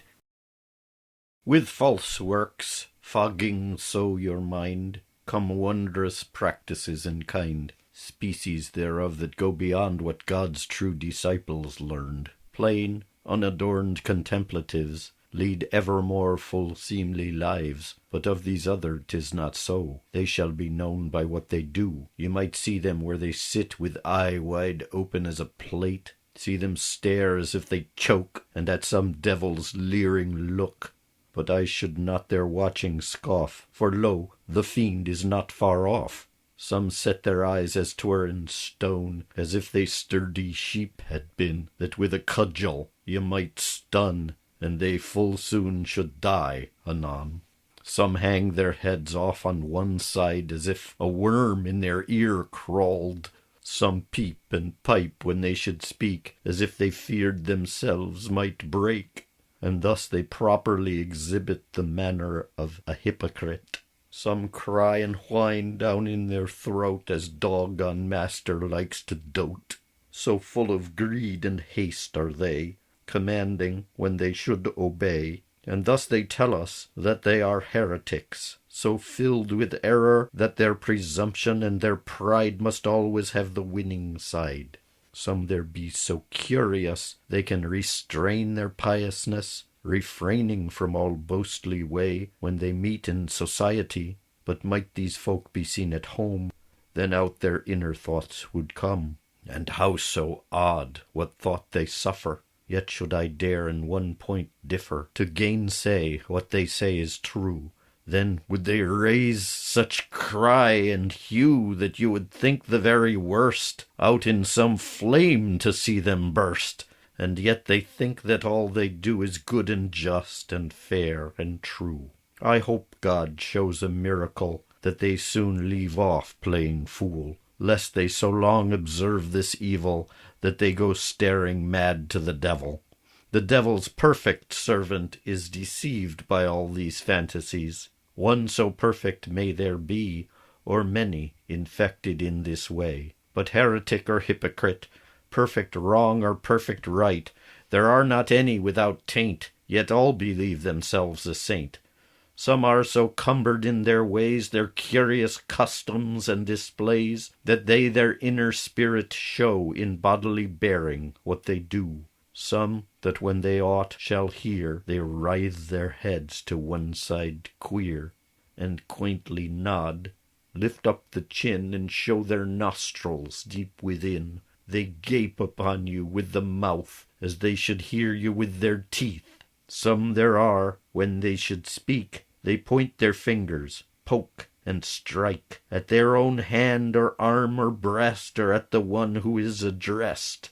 Some can neither sit at all, nor kneel, nor stand, nor lie there still, either wagging with their feet or doing with their hands somewhat. Some roll their arms, stroke upon stroke, keeping time with what they speak, as if their sermons they deliver while they swam across the river. Some smile and laugh the livelong day at every other word they say, as if they were all giggling lasses, japing jugglers, mounting asses. Seemly cheer is fine with me, all sober and demure to see, but overbearing constant mirth conceals some foul intent beneath. All these unseemly things they do be no great cause of sin and woe, nor yet does such an odd rare freak some monumental sinner make.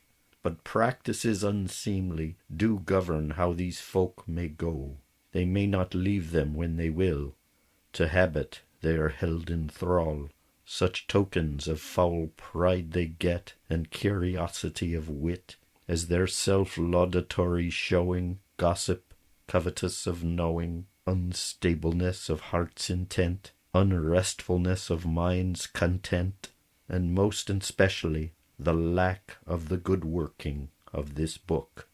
If you are called this work to do, then doing it should govern you, as well in body as in soul, and make them both so beautiful that any who would see your face would know that you did dwell in grace so much that those who might be seen worst favored of all men or women, their favor would be made anew, So each good person that them saw should joy in all they do and say, and full much they should think that they were pleased in spirit, helped by grace, and lifted up to see God's face.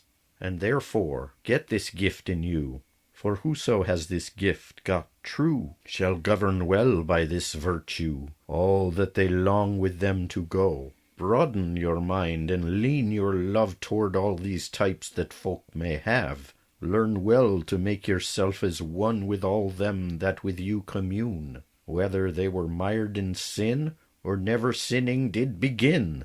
Have wondering of all you see, by help of grace draw others by, to join and work with you in yoke, as you yourself are called to work. Your cheer and words should be so quick with ghostly wisdom, fire and spark, spoken in sober soothfastness, without a trace of matter false, far from any piping strain that pompous hypocrites may feign. For some there be with all their might who strive to mount some vaunting height, imagine in their speech some wind that will uplift them to God's mind, how they may ride some stream of words on each side like big lumbering birds, to underprop and keep them up whilst many milk-meek words they pipe, and gestures of devotion ripe, more looking after ways to seem holy to others that them deem, than for to be acceptable in sight of God and God's good people.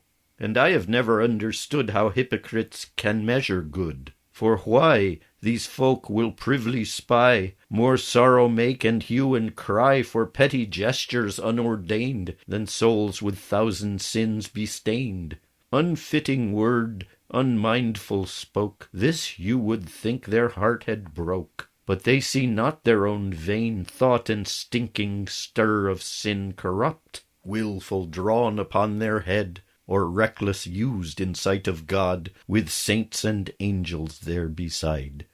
Ah, Lord God, where within there be any pride for you to see, there such meek piping words do peep, and round us on the ground do heap.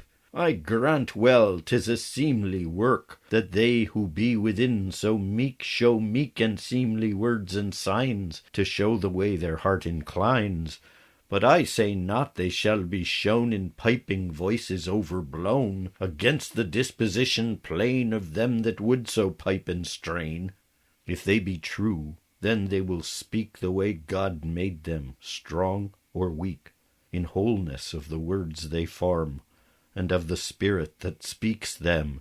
A plain and open boisterous voice, by nature may it loud rejoice, but spoke this poor and piping way, it is pride and hypocrisy.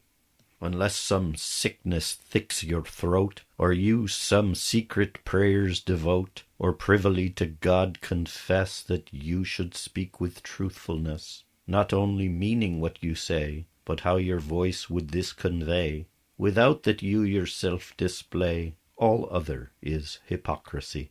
That young hypocrisy aspires to gain great notice for its prayers, while old hypocrisy pipes on, from very habit, past and gone. And what more shall I say of this, of these deceits, so venomous, unless you, prentice, have some grace to leave off piping in God's face, betwixt within your privy pride, and such meek words you make outside, you dig deep holes ahead of you. Your foot will in the foul fen fall. Your silly soul soon will also sink down in sorrow and in woe. Hark, prentice, and hear what I say. Some will the fiend deceive this way. He will inflame their brains with fire, to voice God's law, and to aspire from others' soul to rid all sin, yet never see themselves within. The fiend will never open be while tempting these that oversee. He makes them each work long and fast to banish others' inner beast, watching over all degrees, seeking on each sin to seize, as abbot watches over monks and tries to curb what prentice thinks. They will reprove your every fault as if to cure your soul with salt. And yet they think this won't suffice, but when you do your sin confess, that they must follow on for God, reminding you that God has said that they must watch you carefully and find some sin they did not see. And then they tell you they are stirred by fire of charity and God's word, with God's love working in their hearts to see within your inner parts. But they are false, for it is fire of hell, not love, that them inspire, freaking and flapping at their brains, and their imaginations reins. The devil a common spirit is, he has no body for his chores, no more than any angel can be like a woman or a man. Yet nevertheless, what time he does take any body that he choose by leave of God, with us to go, there within us, me and you, according to what work he has to minister by using us. Therein some likeness does adhere, his spirit does our body share. We read of this in Holy Writ as oft as any angel got sent in body here below. Old Testament and New also, evermore was shown the cause, either by virtue or by flaws, or by some instruments or signs, what that spirit's visit means. On the same manner does the fiend, when he appears, a fleshly friend, some trait his body does exhibit, what his servants are in spirit, as cloven hoof will oft portend that you two wishes have in mind. I have been told by those with parts of necromancy's darker arts, they who know how to advocate for wicked spirits, small and great, they unto whom the fiend appear in bodily likeness standing there, whatever likeness he displayed, he hath one nostril, great and wide, and he will gladly cast it up, that you may see within it deep, right to his brain, up in his head, which brain the fire of hell displayed. For fiends may have no other brain.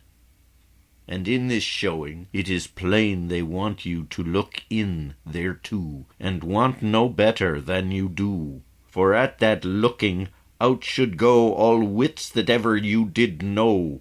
But necromancy's prentices know well enough these fiendish ways, and can well ordain therefore that fiends be not provoked full sore. So I have said and always do, when the devil gets in you, you by your body in some way show you his servant mean to be. Some would so inflame their brain with all the fire of hell therein, spewing from their imagination suddenly, without discretion, their cries and curious conceits, their faces flame as red as beets, and without another word deem your defaults ever so hard. And this they do because they have one nostril ghostly where to sniff.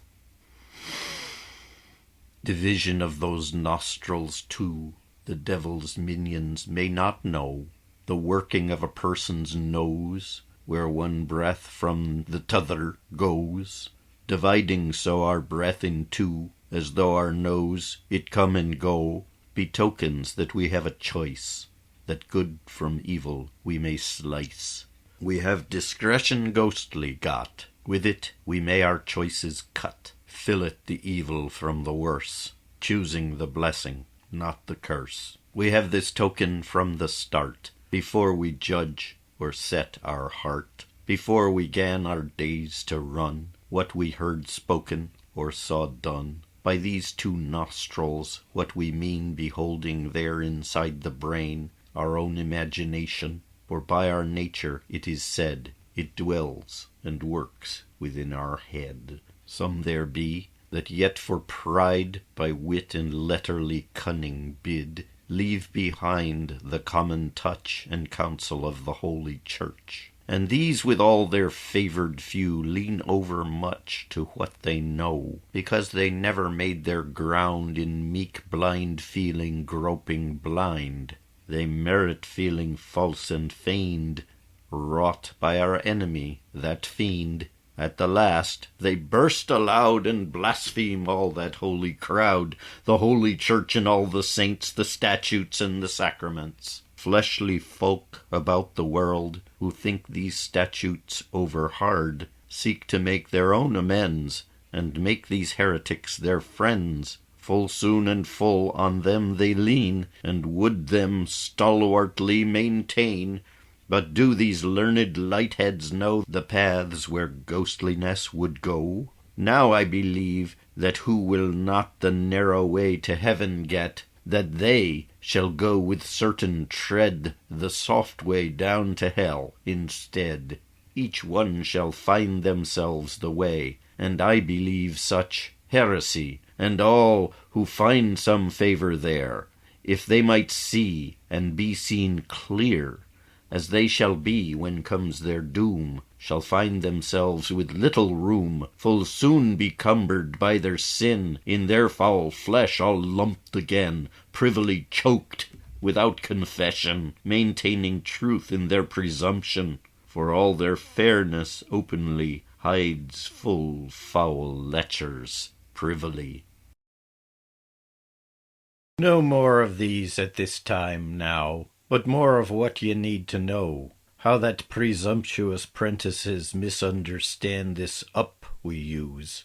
For if they either read or hear how we should lift our hearts somewhere, as fast they stare beyond some star, searching for God's own footprint there, as if above the moon somewhere, if they hearken, they shall hear angels singing in the sky, and they themselves join in on high. These folk may sometimes with their wit make holes in the firmament, pierce the sky to look down in, so they might see the planets spin. While they with God do so consort, they make a place of full comfort, shaping a God just as they like, clothed full richly in clothes of silk, set in a throne more curiously than ever painter did display. These folk make angels like blond boys, and set them about with divers toys, each one with his own instrument like minstrels for the firmament, far more curious to regard than ever in this life seen or heard. Some of these folk the devil baits, sending a kind of dew, he waits.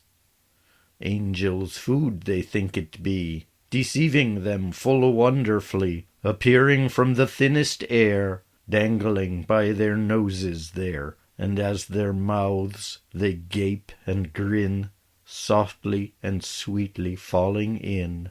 Therefore they sit with open mouth as if to catch the fly of truth. But truly this is all some sham, however holy they may deem. For while they pass their time anon, their souls lack any true devotion. Their hearts are choked with vanity, caused of this curious working way, insomuch that oft they hear feigned quaint sounds in either ear, quaint lights and shinings in their eyes, and wonderful smells of pasty pies. Yet all this but falsehood be, yet they believe it proves their way. For them St. Martin is their book, wherefrom they get this upward look, that saw by revelation God mongst angels in his mantle clad. Or else St. Stephen, as he stood hit by stones about the head, looking up to see on high our Lord in heaven standing nigh. Or other saints, or Jesus too, whose body up to heaven flew. Therefore they say that we should have our eyes up thither fixed above. I grant well that when we do pray our bodily observance may lift up our eyes and raise our hands, if this our spirit so demands. But I say in our spirit's work, that place we go beyond the dark shall never be directional, neither up nor downward fall, nor do we go to either side, nor front nor back, as bodies would. But as we work not bodily, our effort aims not any way, but ghostly. It is one in all, and in my effort I am nil. St. Martin, And Saint Stephen knew, as up their dying eyes they drew, such things as we may godly call. But they were shown in miracle, the certifying of a thing that was ghostly all along. They knew right well Saint Martin's cloak ne'er did Christ's own body stroke, for Jesus had no need thereto to keep him from the cold ague. But they that mantle would him wear for all of us to be saved here. All that be woned with Christ down here would ghostly then that mantle wear. And whoso clothes the poor do give, and other good deed for God's love, who helps those bodies that have need, do comfort Christ with ghostly deed. And they shall see the same reward as Christ's own body they did guard. Thus in the gospel Christ did say yet more with Martin did display spiritual affirmation that Martin saw by revelation. All revelations bodily seen something greater ghostly mean. And if you could conceive the ghost hovering with the heavenly host over this earthly comedy, you would know nothing bodily. Now therefore let us break the shell, and feed us off this kernel well. But how? Not as these heretics, the which behave like lunatics, who drink a fair cup listily, then turn and toss it hastily. For we should not the fruit so take, that we the tree that bear it break, nor should we our thirst so slake, that when we stop the cup we break.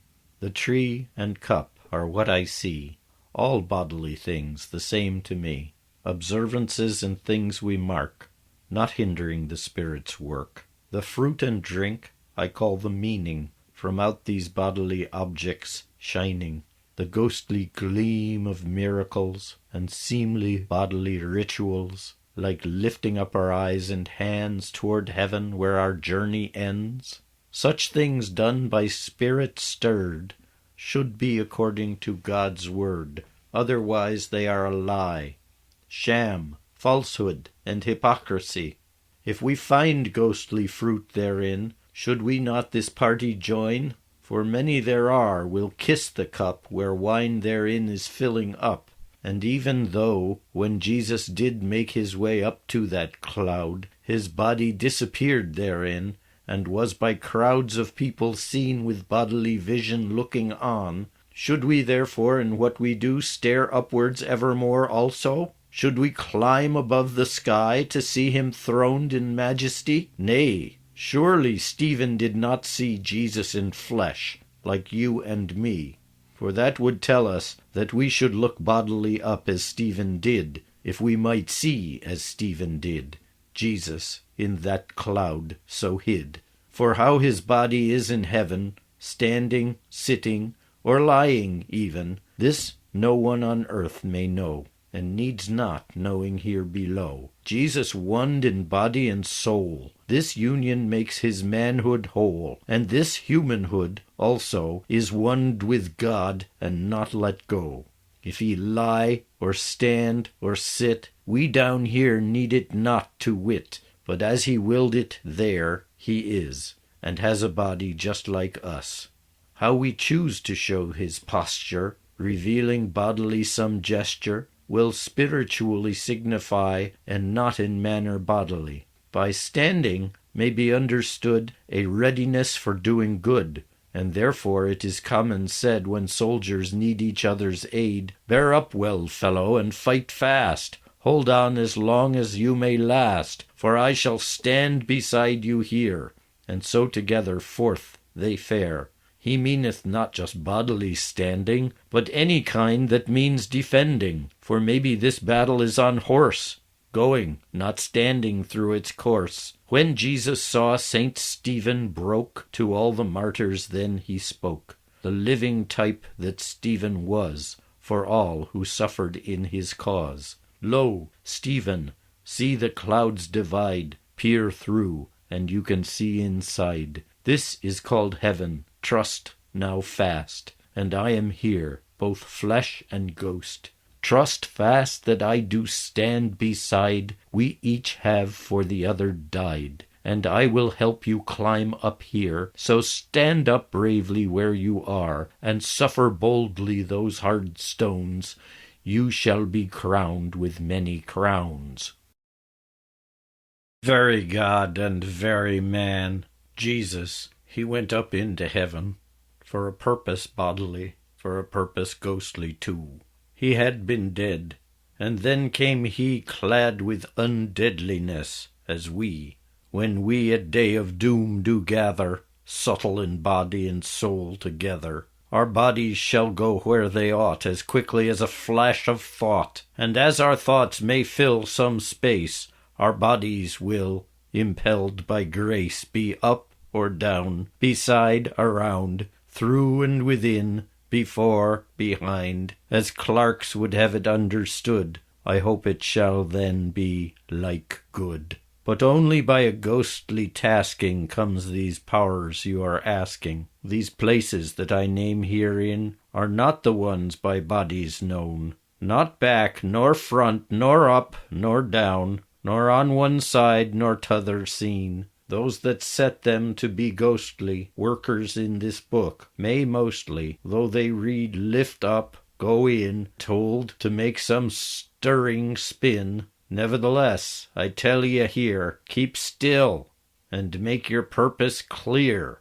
Your body goes not up nor in, nor has your body someplace gone, and though we sometimes call it rest, it does not mean you are held fast, or even that you choose to stay and then rise up and walk away. For perfect, pure, and ghostly meek, if ye do well and truly seek, shall be far off from any place, placeless, matterless, purest grace.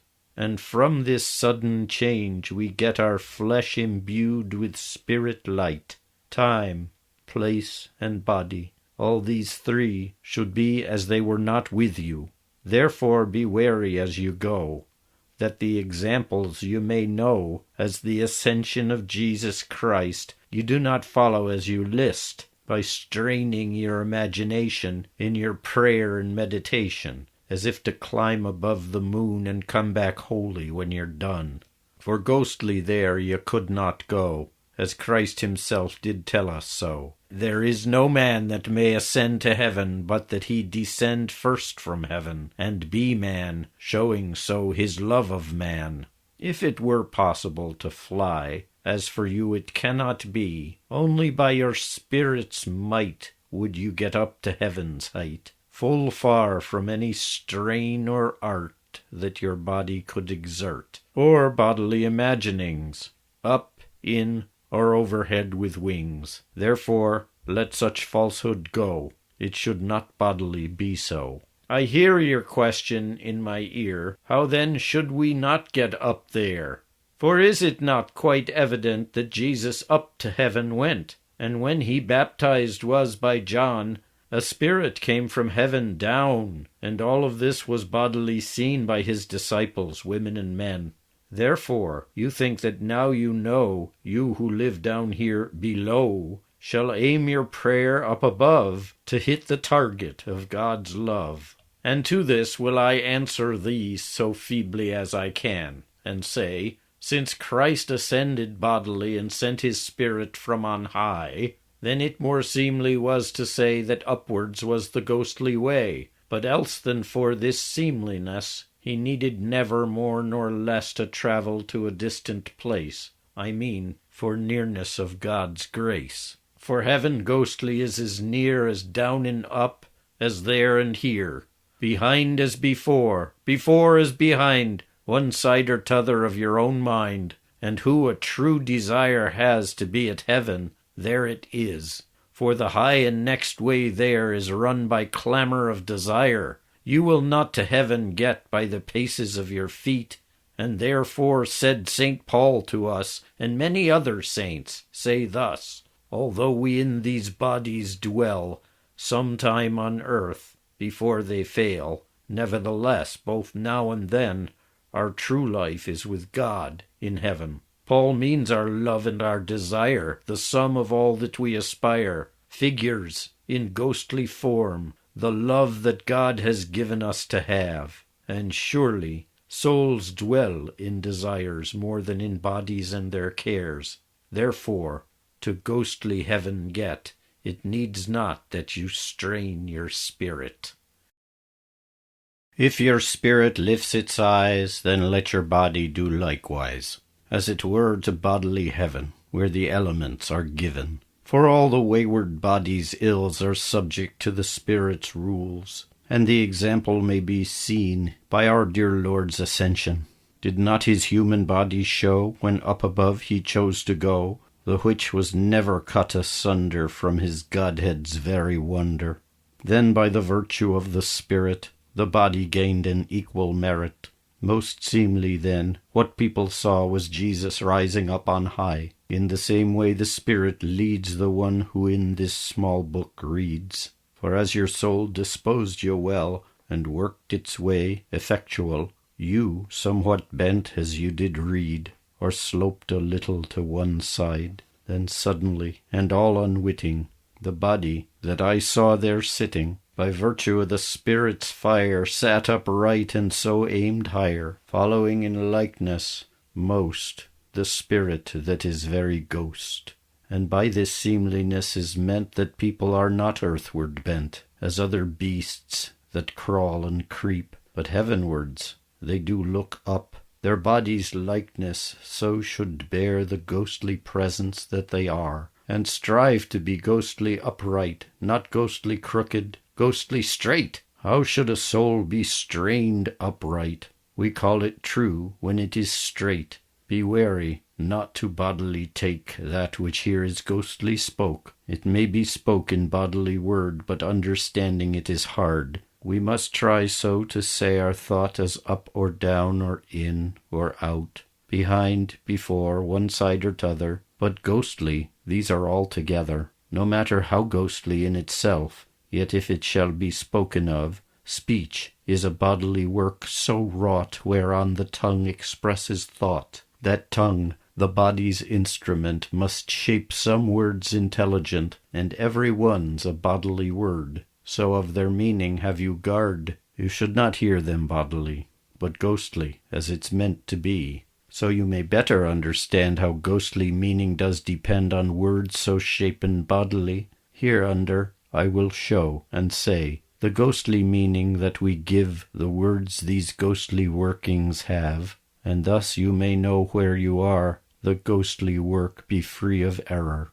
Bodily thing of any kind is without your soul and mind. Your soul and mind, not made of matter, above all things material are. Yea, the moon, the stars, the sun, above your body's eyes they run. Nevertheless, with all their toil, they cluster small beneath your soul. All angels and all souls there be, confirmed, adorned in majesty, with grace and virtues for to see. Though some in pureness may excel, in nature souls are equal, all. Within yourself in nature's thrall are held the powers of your soul, the which be these three principal, reason, memory, and will. And secondary to these three, imagination and sensuality. Above your soul there is no thing, only God, and God's unknowing. Evermore where we do speak of yourself, ghostly and meek, understand we mean your soul, not that body where you dwell. Then, after, everything we say of where your soul works day by day shall be about the work it does, its worthiness, its ways, its cause, whether it labors down beneath, within or without, behind or with, the ghostly thing your soul is made when you present it to your God. Such a power is memory, defined in manner properly, as works not by itself alone, as all these other four have done. Reason and will that them pertain, sensuality and imagination, all these four powers and their ends memory contains and comprehends. Otherwise, we cannot say if memory does work or play. If comprehension be a work, then there be many who would shirk. I call these powers of the soul secondary in principle, for though a soul cannot be cut, we know what powers we have got, and these we may know separate. Those powers that are principal, all ghostly things are theirs withal. Those powers secondary have those bodily things that we do love. Reason and will themselves concern work ghostly, whereso they may turn. Imagination and sensuality work beastly in things bodily, whether they be here or there in the body or in its care. By secondary powers all, without reason or the will, may souls not ever come to know of bodily creatures their virtue, nor their condition, nor their cause, their beings, their makings, nor their laws. Reason and will work in pure spirit, without any bodiliness in it. Imagination and sensuality use the five senses of the body, and of these four we now explain, and how they govern us within. Reason is the ghostly blade, removes the good from out the bad, slices the middling from the worse, fillets the better from the others, and ever finer, worse from worst, better from best, saved from cursed. Before the time that folk first sinned, might reason do this in our mind. But now we are so blind from sin that reason may not help herein, unless it be lit up by grace, and this to help us make our choice. Reason and all it does assay are held within the memory. Will is a power to choose good, which reason may have understood. Through will we love good and desire it, and rest in God as we aspire it. Before that sin original, will would not be sieved withal, in his choosing, in his loving, nor in any of his doing. Will then had by nature's ways to savour each thing as it was. But now our will may not do so, unless we have grace so to do. Imagination, power of flesh, portrays all images afresh, of absent and of present things, goods and bads and rights and wrongs. Imagination in its play is held within the memory. Before folk found original sin, its images obeyed the reason, as it were a servant, chaste. Not one image did it waste, no fantasies did it beget, but what it was then, now it is not. Now, unless it is restrained by light of grace, by reason trained, it never ceases, sleeping, waking, images of creatures making. Diverse tricks, all unordained, compel attention of the mind, or else rank fantasy, groping, growing, bodily branch of a ghostly thing, or ghostly conceit of bodily thing, all feigned and false and fluttering. Imagination's wayward ways may be conceived in novices. These newlings, when to prayer be called in their devotion, leave the world before they have a chance to learn imagination to restrain. By light of grace, in reason's hand, at meditation's own command, they ponder many ghostly things that wretchedness, that meekness brings. God's passion and God's kindness too, and when they die, where they may go. However many such these thought, they may in no wise not get caught by wondrous traps and pretty snares, the divers thoughts and petty cares, the fantasies and images, the which imagination has calligraphied upon their mind, till for salvation they be blind. By light of curiosity, imagination's favourite toy. And all this in obedience did with original sin commence. Sensuality is that force that wrecks and reins the body's course. We watch all creatures in their kinds, as if our eyes were touching hands, to please our bodily sense, or not, or pleasing fantasy beget. Sensuality has two parts. One feeds the lusts of bodily wits, The other finds our bodily needs, as warmth, shelter, amusement, foods. For this same power protest makes and grumbles when the body lacks those needful things that when we meet our old friends lust or gluttony greet. When pleasing creatures preen our sense, then we delight in their presence. But when such creatures we detest, we are pleased with their absence best. This power and its residue are contained in memory too. Before the sin original, this power did obey the will, as it were a servant would, that ministered it naught but good, always liking, not complaining of bodily creature or ghostly feigning. But now it is no longer so, unless by gracious will it know how to suffer meekly then, and in measure, the pain of its own original sin. It feels when needful comforts go, or we speedful discomforts know, and in restraint from lust full sore, craves needful comforts all the more. In lusty pleasance full surfeit, it starts to have too much of it, else in wretched wanton welter, as swine in mire would lie and swelter, in the wealths awash the world, and in foul flesh folded and furled, so much that living's naught but craving, more beast and fleshly sense be having, than either sense or ghostly will could now or ever after tell.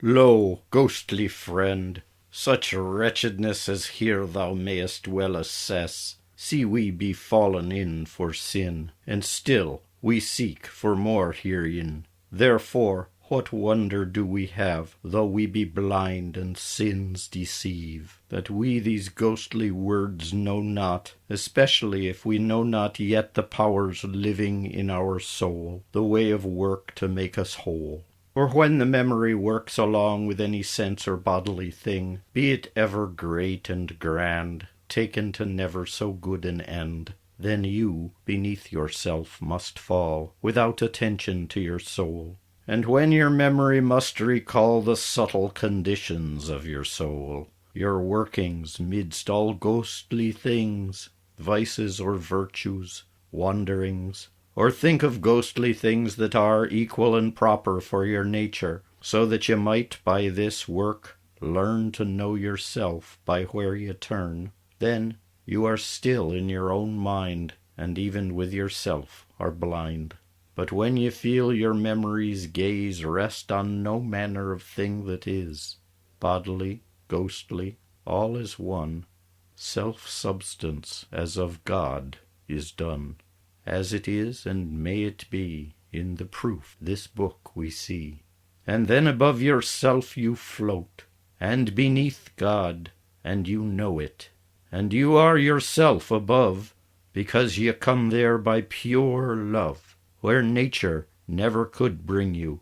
Arrive, and never need you go. That is to say, be one to God, in spirit, love, and full accord. You are still less than God, despite you are not two, but one in spirit. Even though such unity as this work's perfection be, may soothfast unto God join you. Nevertheless, you are below, because God is not bound by time, and is eternal, without frame. As you, before you came to earth, nothing were before your birth. Still nothing then, when by God's might God's love recovered ye from naught, and sinning made ye less than naught, only God's mercy for ye fought, and you are one with God in spirit, may ye stay there and never depart, both here and now and in that bliss of heaven's never-ending days, so that, though you be one in grace, yet you are far beneath God's place.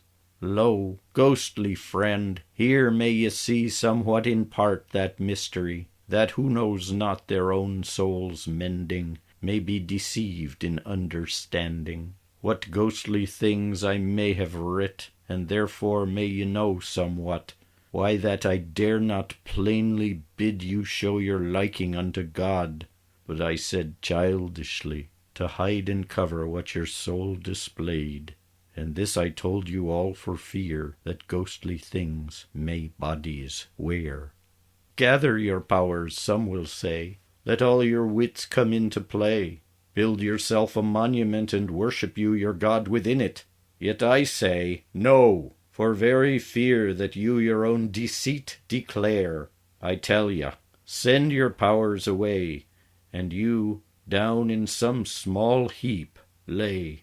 Do not look what you are within, nor be outside of yourself gone, nor yet above, nor yet behind, one side or another mind. Where then, say ye, shall I be? Nowhere, by what ye say to me. Now truly you do understand. For nowhere would I have you mind, because that nowhere bodily is everywhere that spirit be. Be sure then that your spirit's toil is dug among that nowhere soil, and then whatever ye may plant will offer up the fruit ye meant, your spirit's fruit, from substance born, where you in spirit are therein, just as your body is the place that you did bodily get God's grace. And though your bodily wits can find nothing in nowhere to turn your mind, for they still think it naught you do, yea, do this naught. Say not no. Do this naught, God's love to show. Do this naught, God's grace to know. Hold you not back, but travail busy. Do this naught till you are dizzy. Fill this naught with sharp desire, that will to have God's Spirit nigher, no human willing may know higher. For truly I may tell ye this, that I would rather know the bliss of being nowhere, bodily, myself nor naught else may me see, wrestling with that blind not thought, than to be great, a power as might, where I would everywhere be known as a lord a-lording all his own, merrily playing with all his ought, and reckless what his spirit wrought.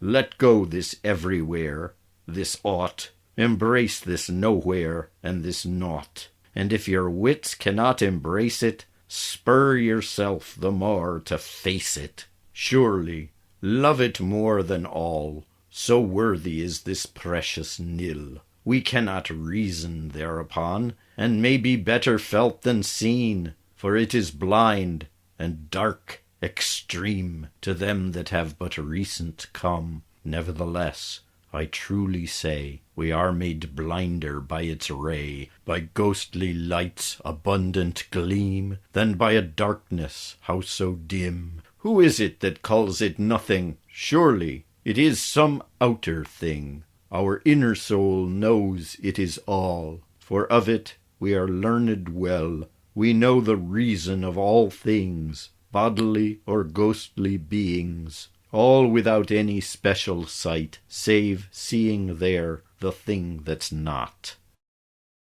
Wonderfully is it wrought, the ghostly feeling of this naught, when it is nowhere sought nor wedded, and in no matter aught embedded. For when your soul looks thereupon, it shall find all your special sin that ever you did since you were born, bodily or ghostly minted, privily or darkly painted. However you may turn your soul, you will see your sin in full. Evermore it will arise behind your eyelids when they close, until the time with much travail, sighings, weepings, sore and stale, ye have in great part cleansed them. In this travail ye think some time to look thereon as on a hell, for so that lump of sin does tell every barrier you breast in striving toward a ghostly rest. Thus far inwards come the crowd, but in their pain They cry aloud, and for the lacking of their ease they go beholding as they please, seeking in fleshly strength to bear it, for ghostly good they have not merit. You that abide feel sometime better, and have hope of perfection later, for tarnish of your special sin grace rubbed away and made you clean. If in your meeking you know pain, but think that it shall stop again, forever less and less it wane, then you may call your shrinking doom naught but a purgatory room. Sometime you find no special sin written that nothing thereupon. Still you may think sin is a lump, you know not what, a handless stump, still aching with some pain you had. Where was the hand that disappeared? And then it may be called again the pain of the original sin. Sometime you think it paradise, sweetness and comforts to devise, joys and blessed virtues found, as if ye are in holy ground. Sometimes ye think it very God, for peace and rest therein you find. Yea, and think you what ye might, forevermore ye shall find it, that cloud of unknowing that is fixed there, you and your God betwixt. So travail fast in this your naught, and this nowhere, and this not wrought, and leave your outward bodily wits, and all that care your thought begets. I tell ye true, this thing you do you may not ever by wit construe. For by your eyes you may not see, unless by length and breadth it be, not the smallness, nor the greatness, not the roundness, nor the squareness, not the farness, nor the nearness, not the dimness, nor the clearness, nor by your ears can comprehend naught but noise or other sound, nor by your nose can you discover naught but either stench or savour, nor by your taste will ever you meet naught but either sour or sweet, salt or fresh, bitter or liking, or some kind combination making. Nor by your feeling have you got naught but either cold or hot, hard or tender, sharp or soft, striking seldom or right oft. Truly, neither God nor spirit has any of these qualities in it.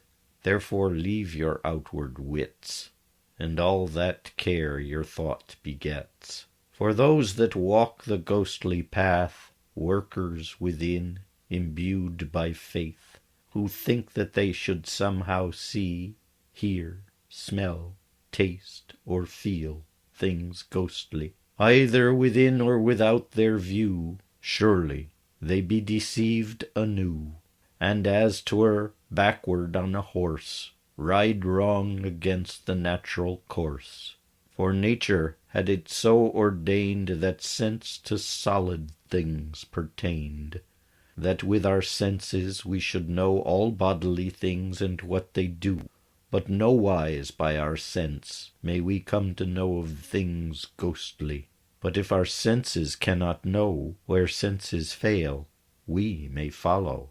When we read or hear of aught we cannot grasp with all our wit, we cannot find a quality that tells us what those things may be, then may we find a certainty those things that have no quality are ghostly things, not bodily.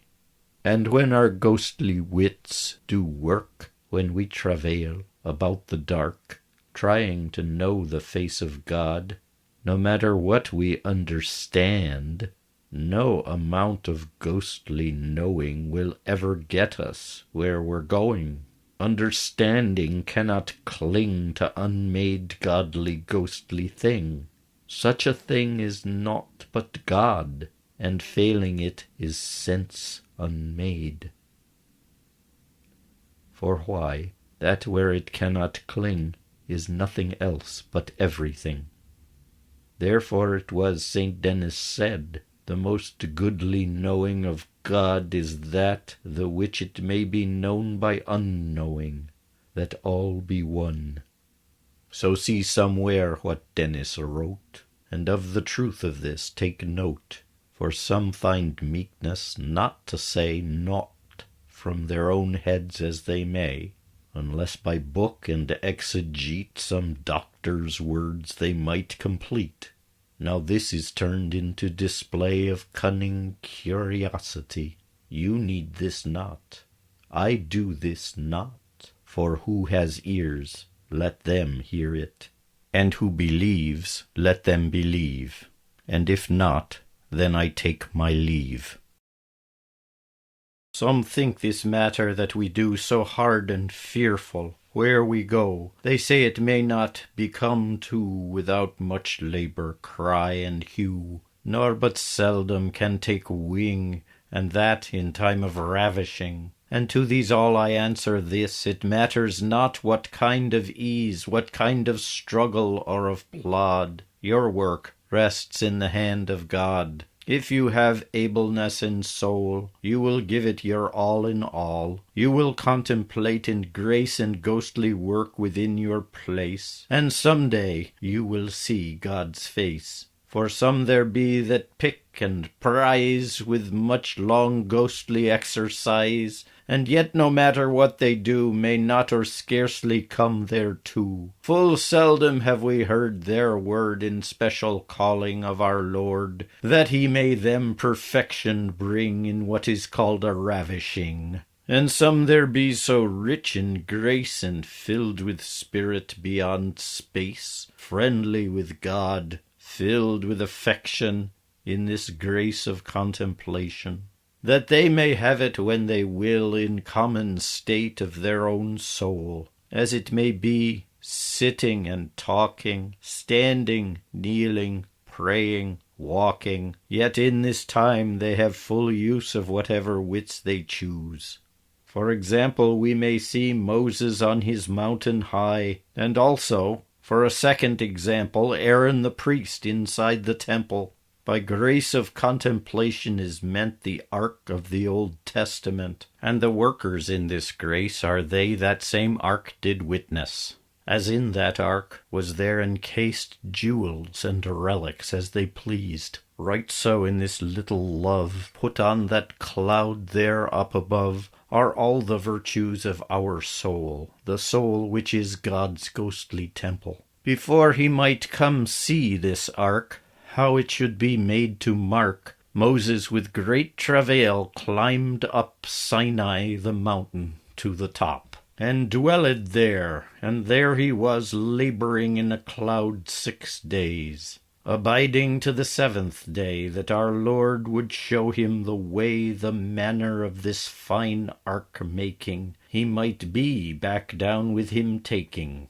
By Moses' long sojourn and toil we understand those that travail, who labour for perfection ghostly, full seldom get, and that but lastly, and when God deigns to show it, hastily. But Aaron had it in this way, his priestly high authority, to see the content of the ark within the veil as oft him like. By this Aaron we must here take all those the which I sometimes spake, those prentices still sitting, talking, standing, kneeling, praying, walking, the which that by their ghostly cunning, by help of grace, as 'twere with running, may reach perfection of this work, as late or early as they like. Lo, if you are working slowly, by long travail, approach the holy, and you deem others' work deceit,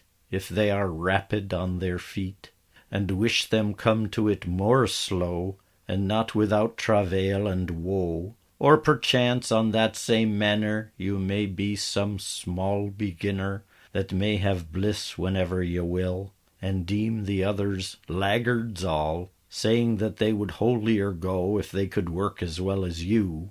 Let be this looking side to side, nay, surely both kind have their pride, for when God likes to have it so, that one or t'other with him go, God will make it as it be, to those slow lost ones show the way, to the labourers give them ease, as oft as them they like to please, and to the quick ones make more slow, that they might more humility show. For after Moses did travail, he saw more readily in the veil.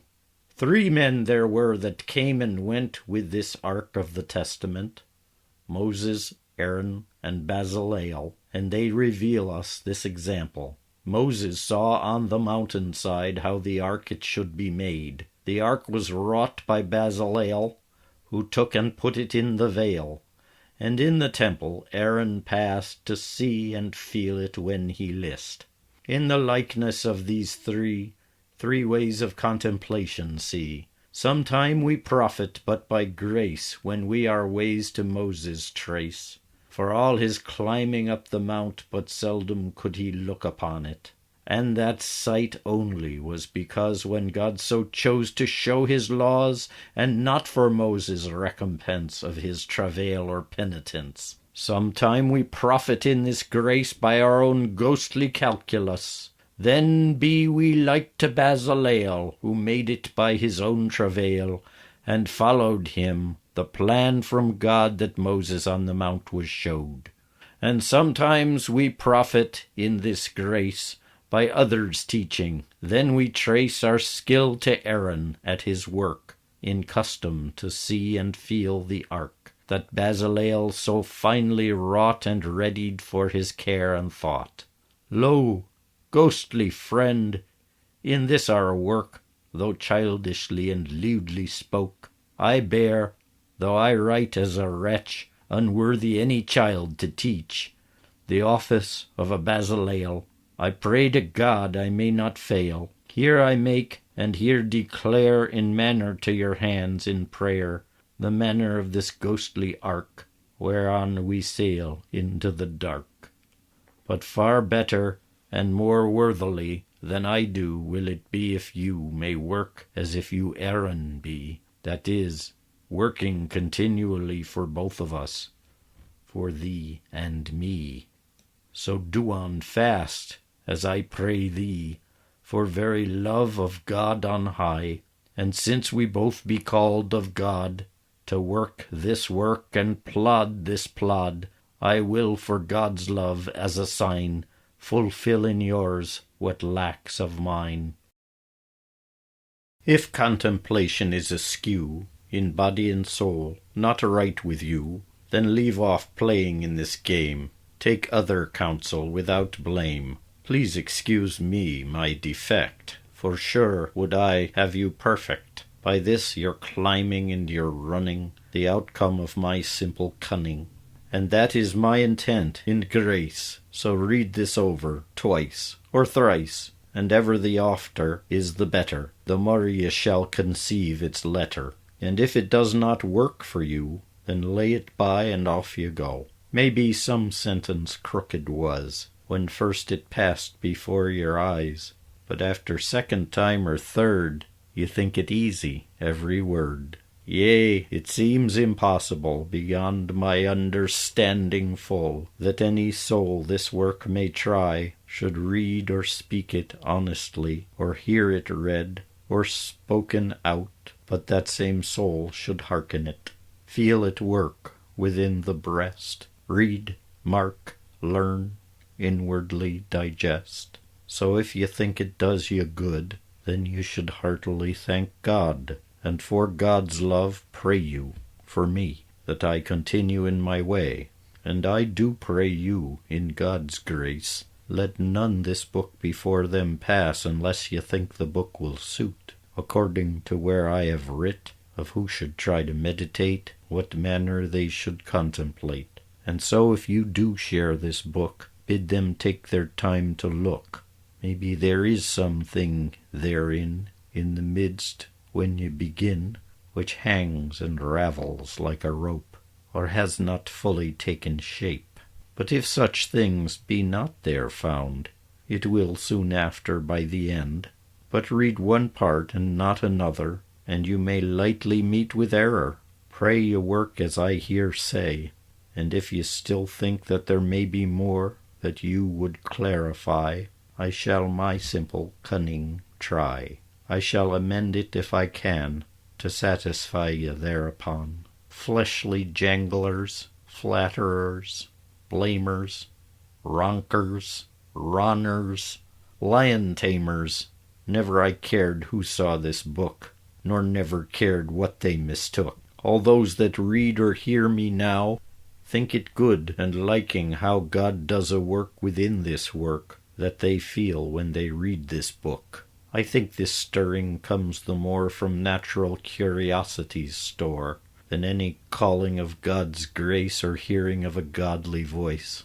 To answer whence this stirring stir, they may prove thus, if they prefer. First, let them look if they have done with all those things before them run, making so their conscience ready, according to the counsel steady. It is as well if it be thus, but if they will look in more close, let them feel if there be pressing, more customably and unceasing, to travel contemplation's ways, than other ghostly exercise.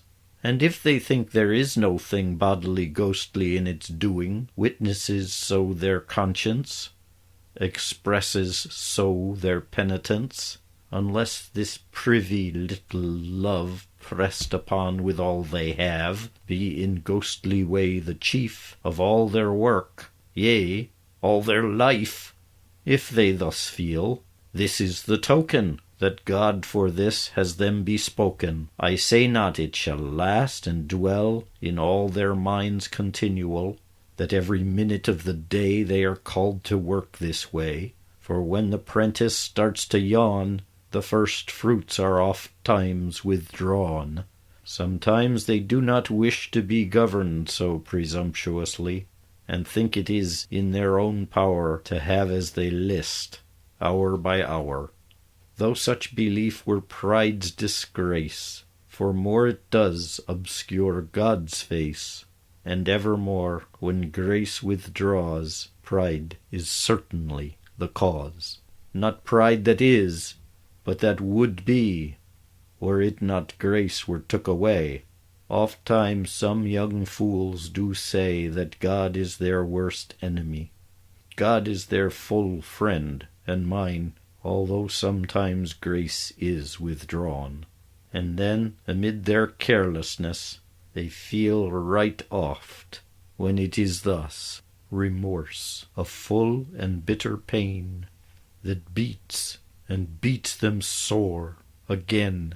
Sometimes their progress is delayed by an artful snare, so laid that they more passion for it know by such delaying it will grow, and in their finding more astound, because it is a truth new found, felt newly, that had long been lost, and they not reckoned what the cost.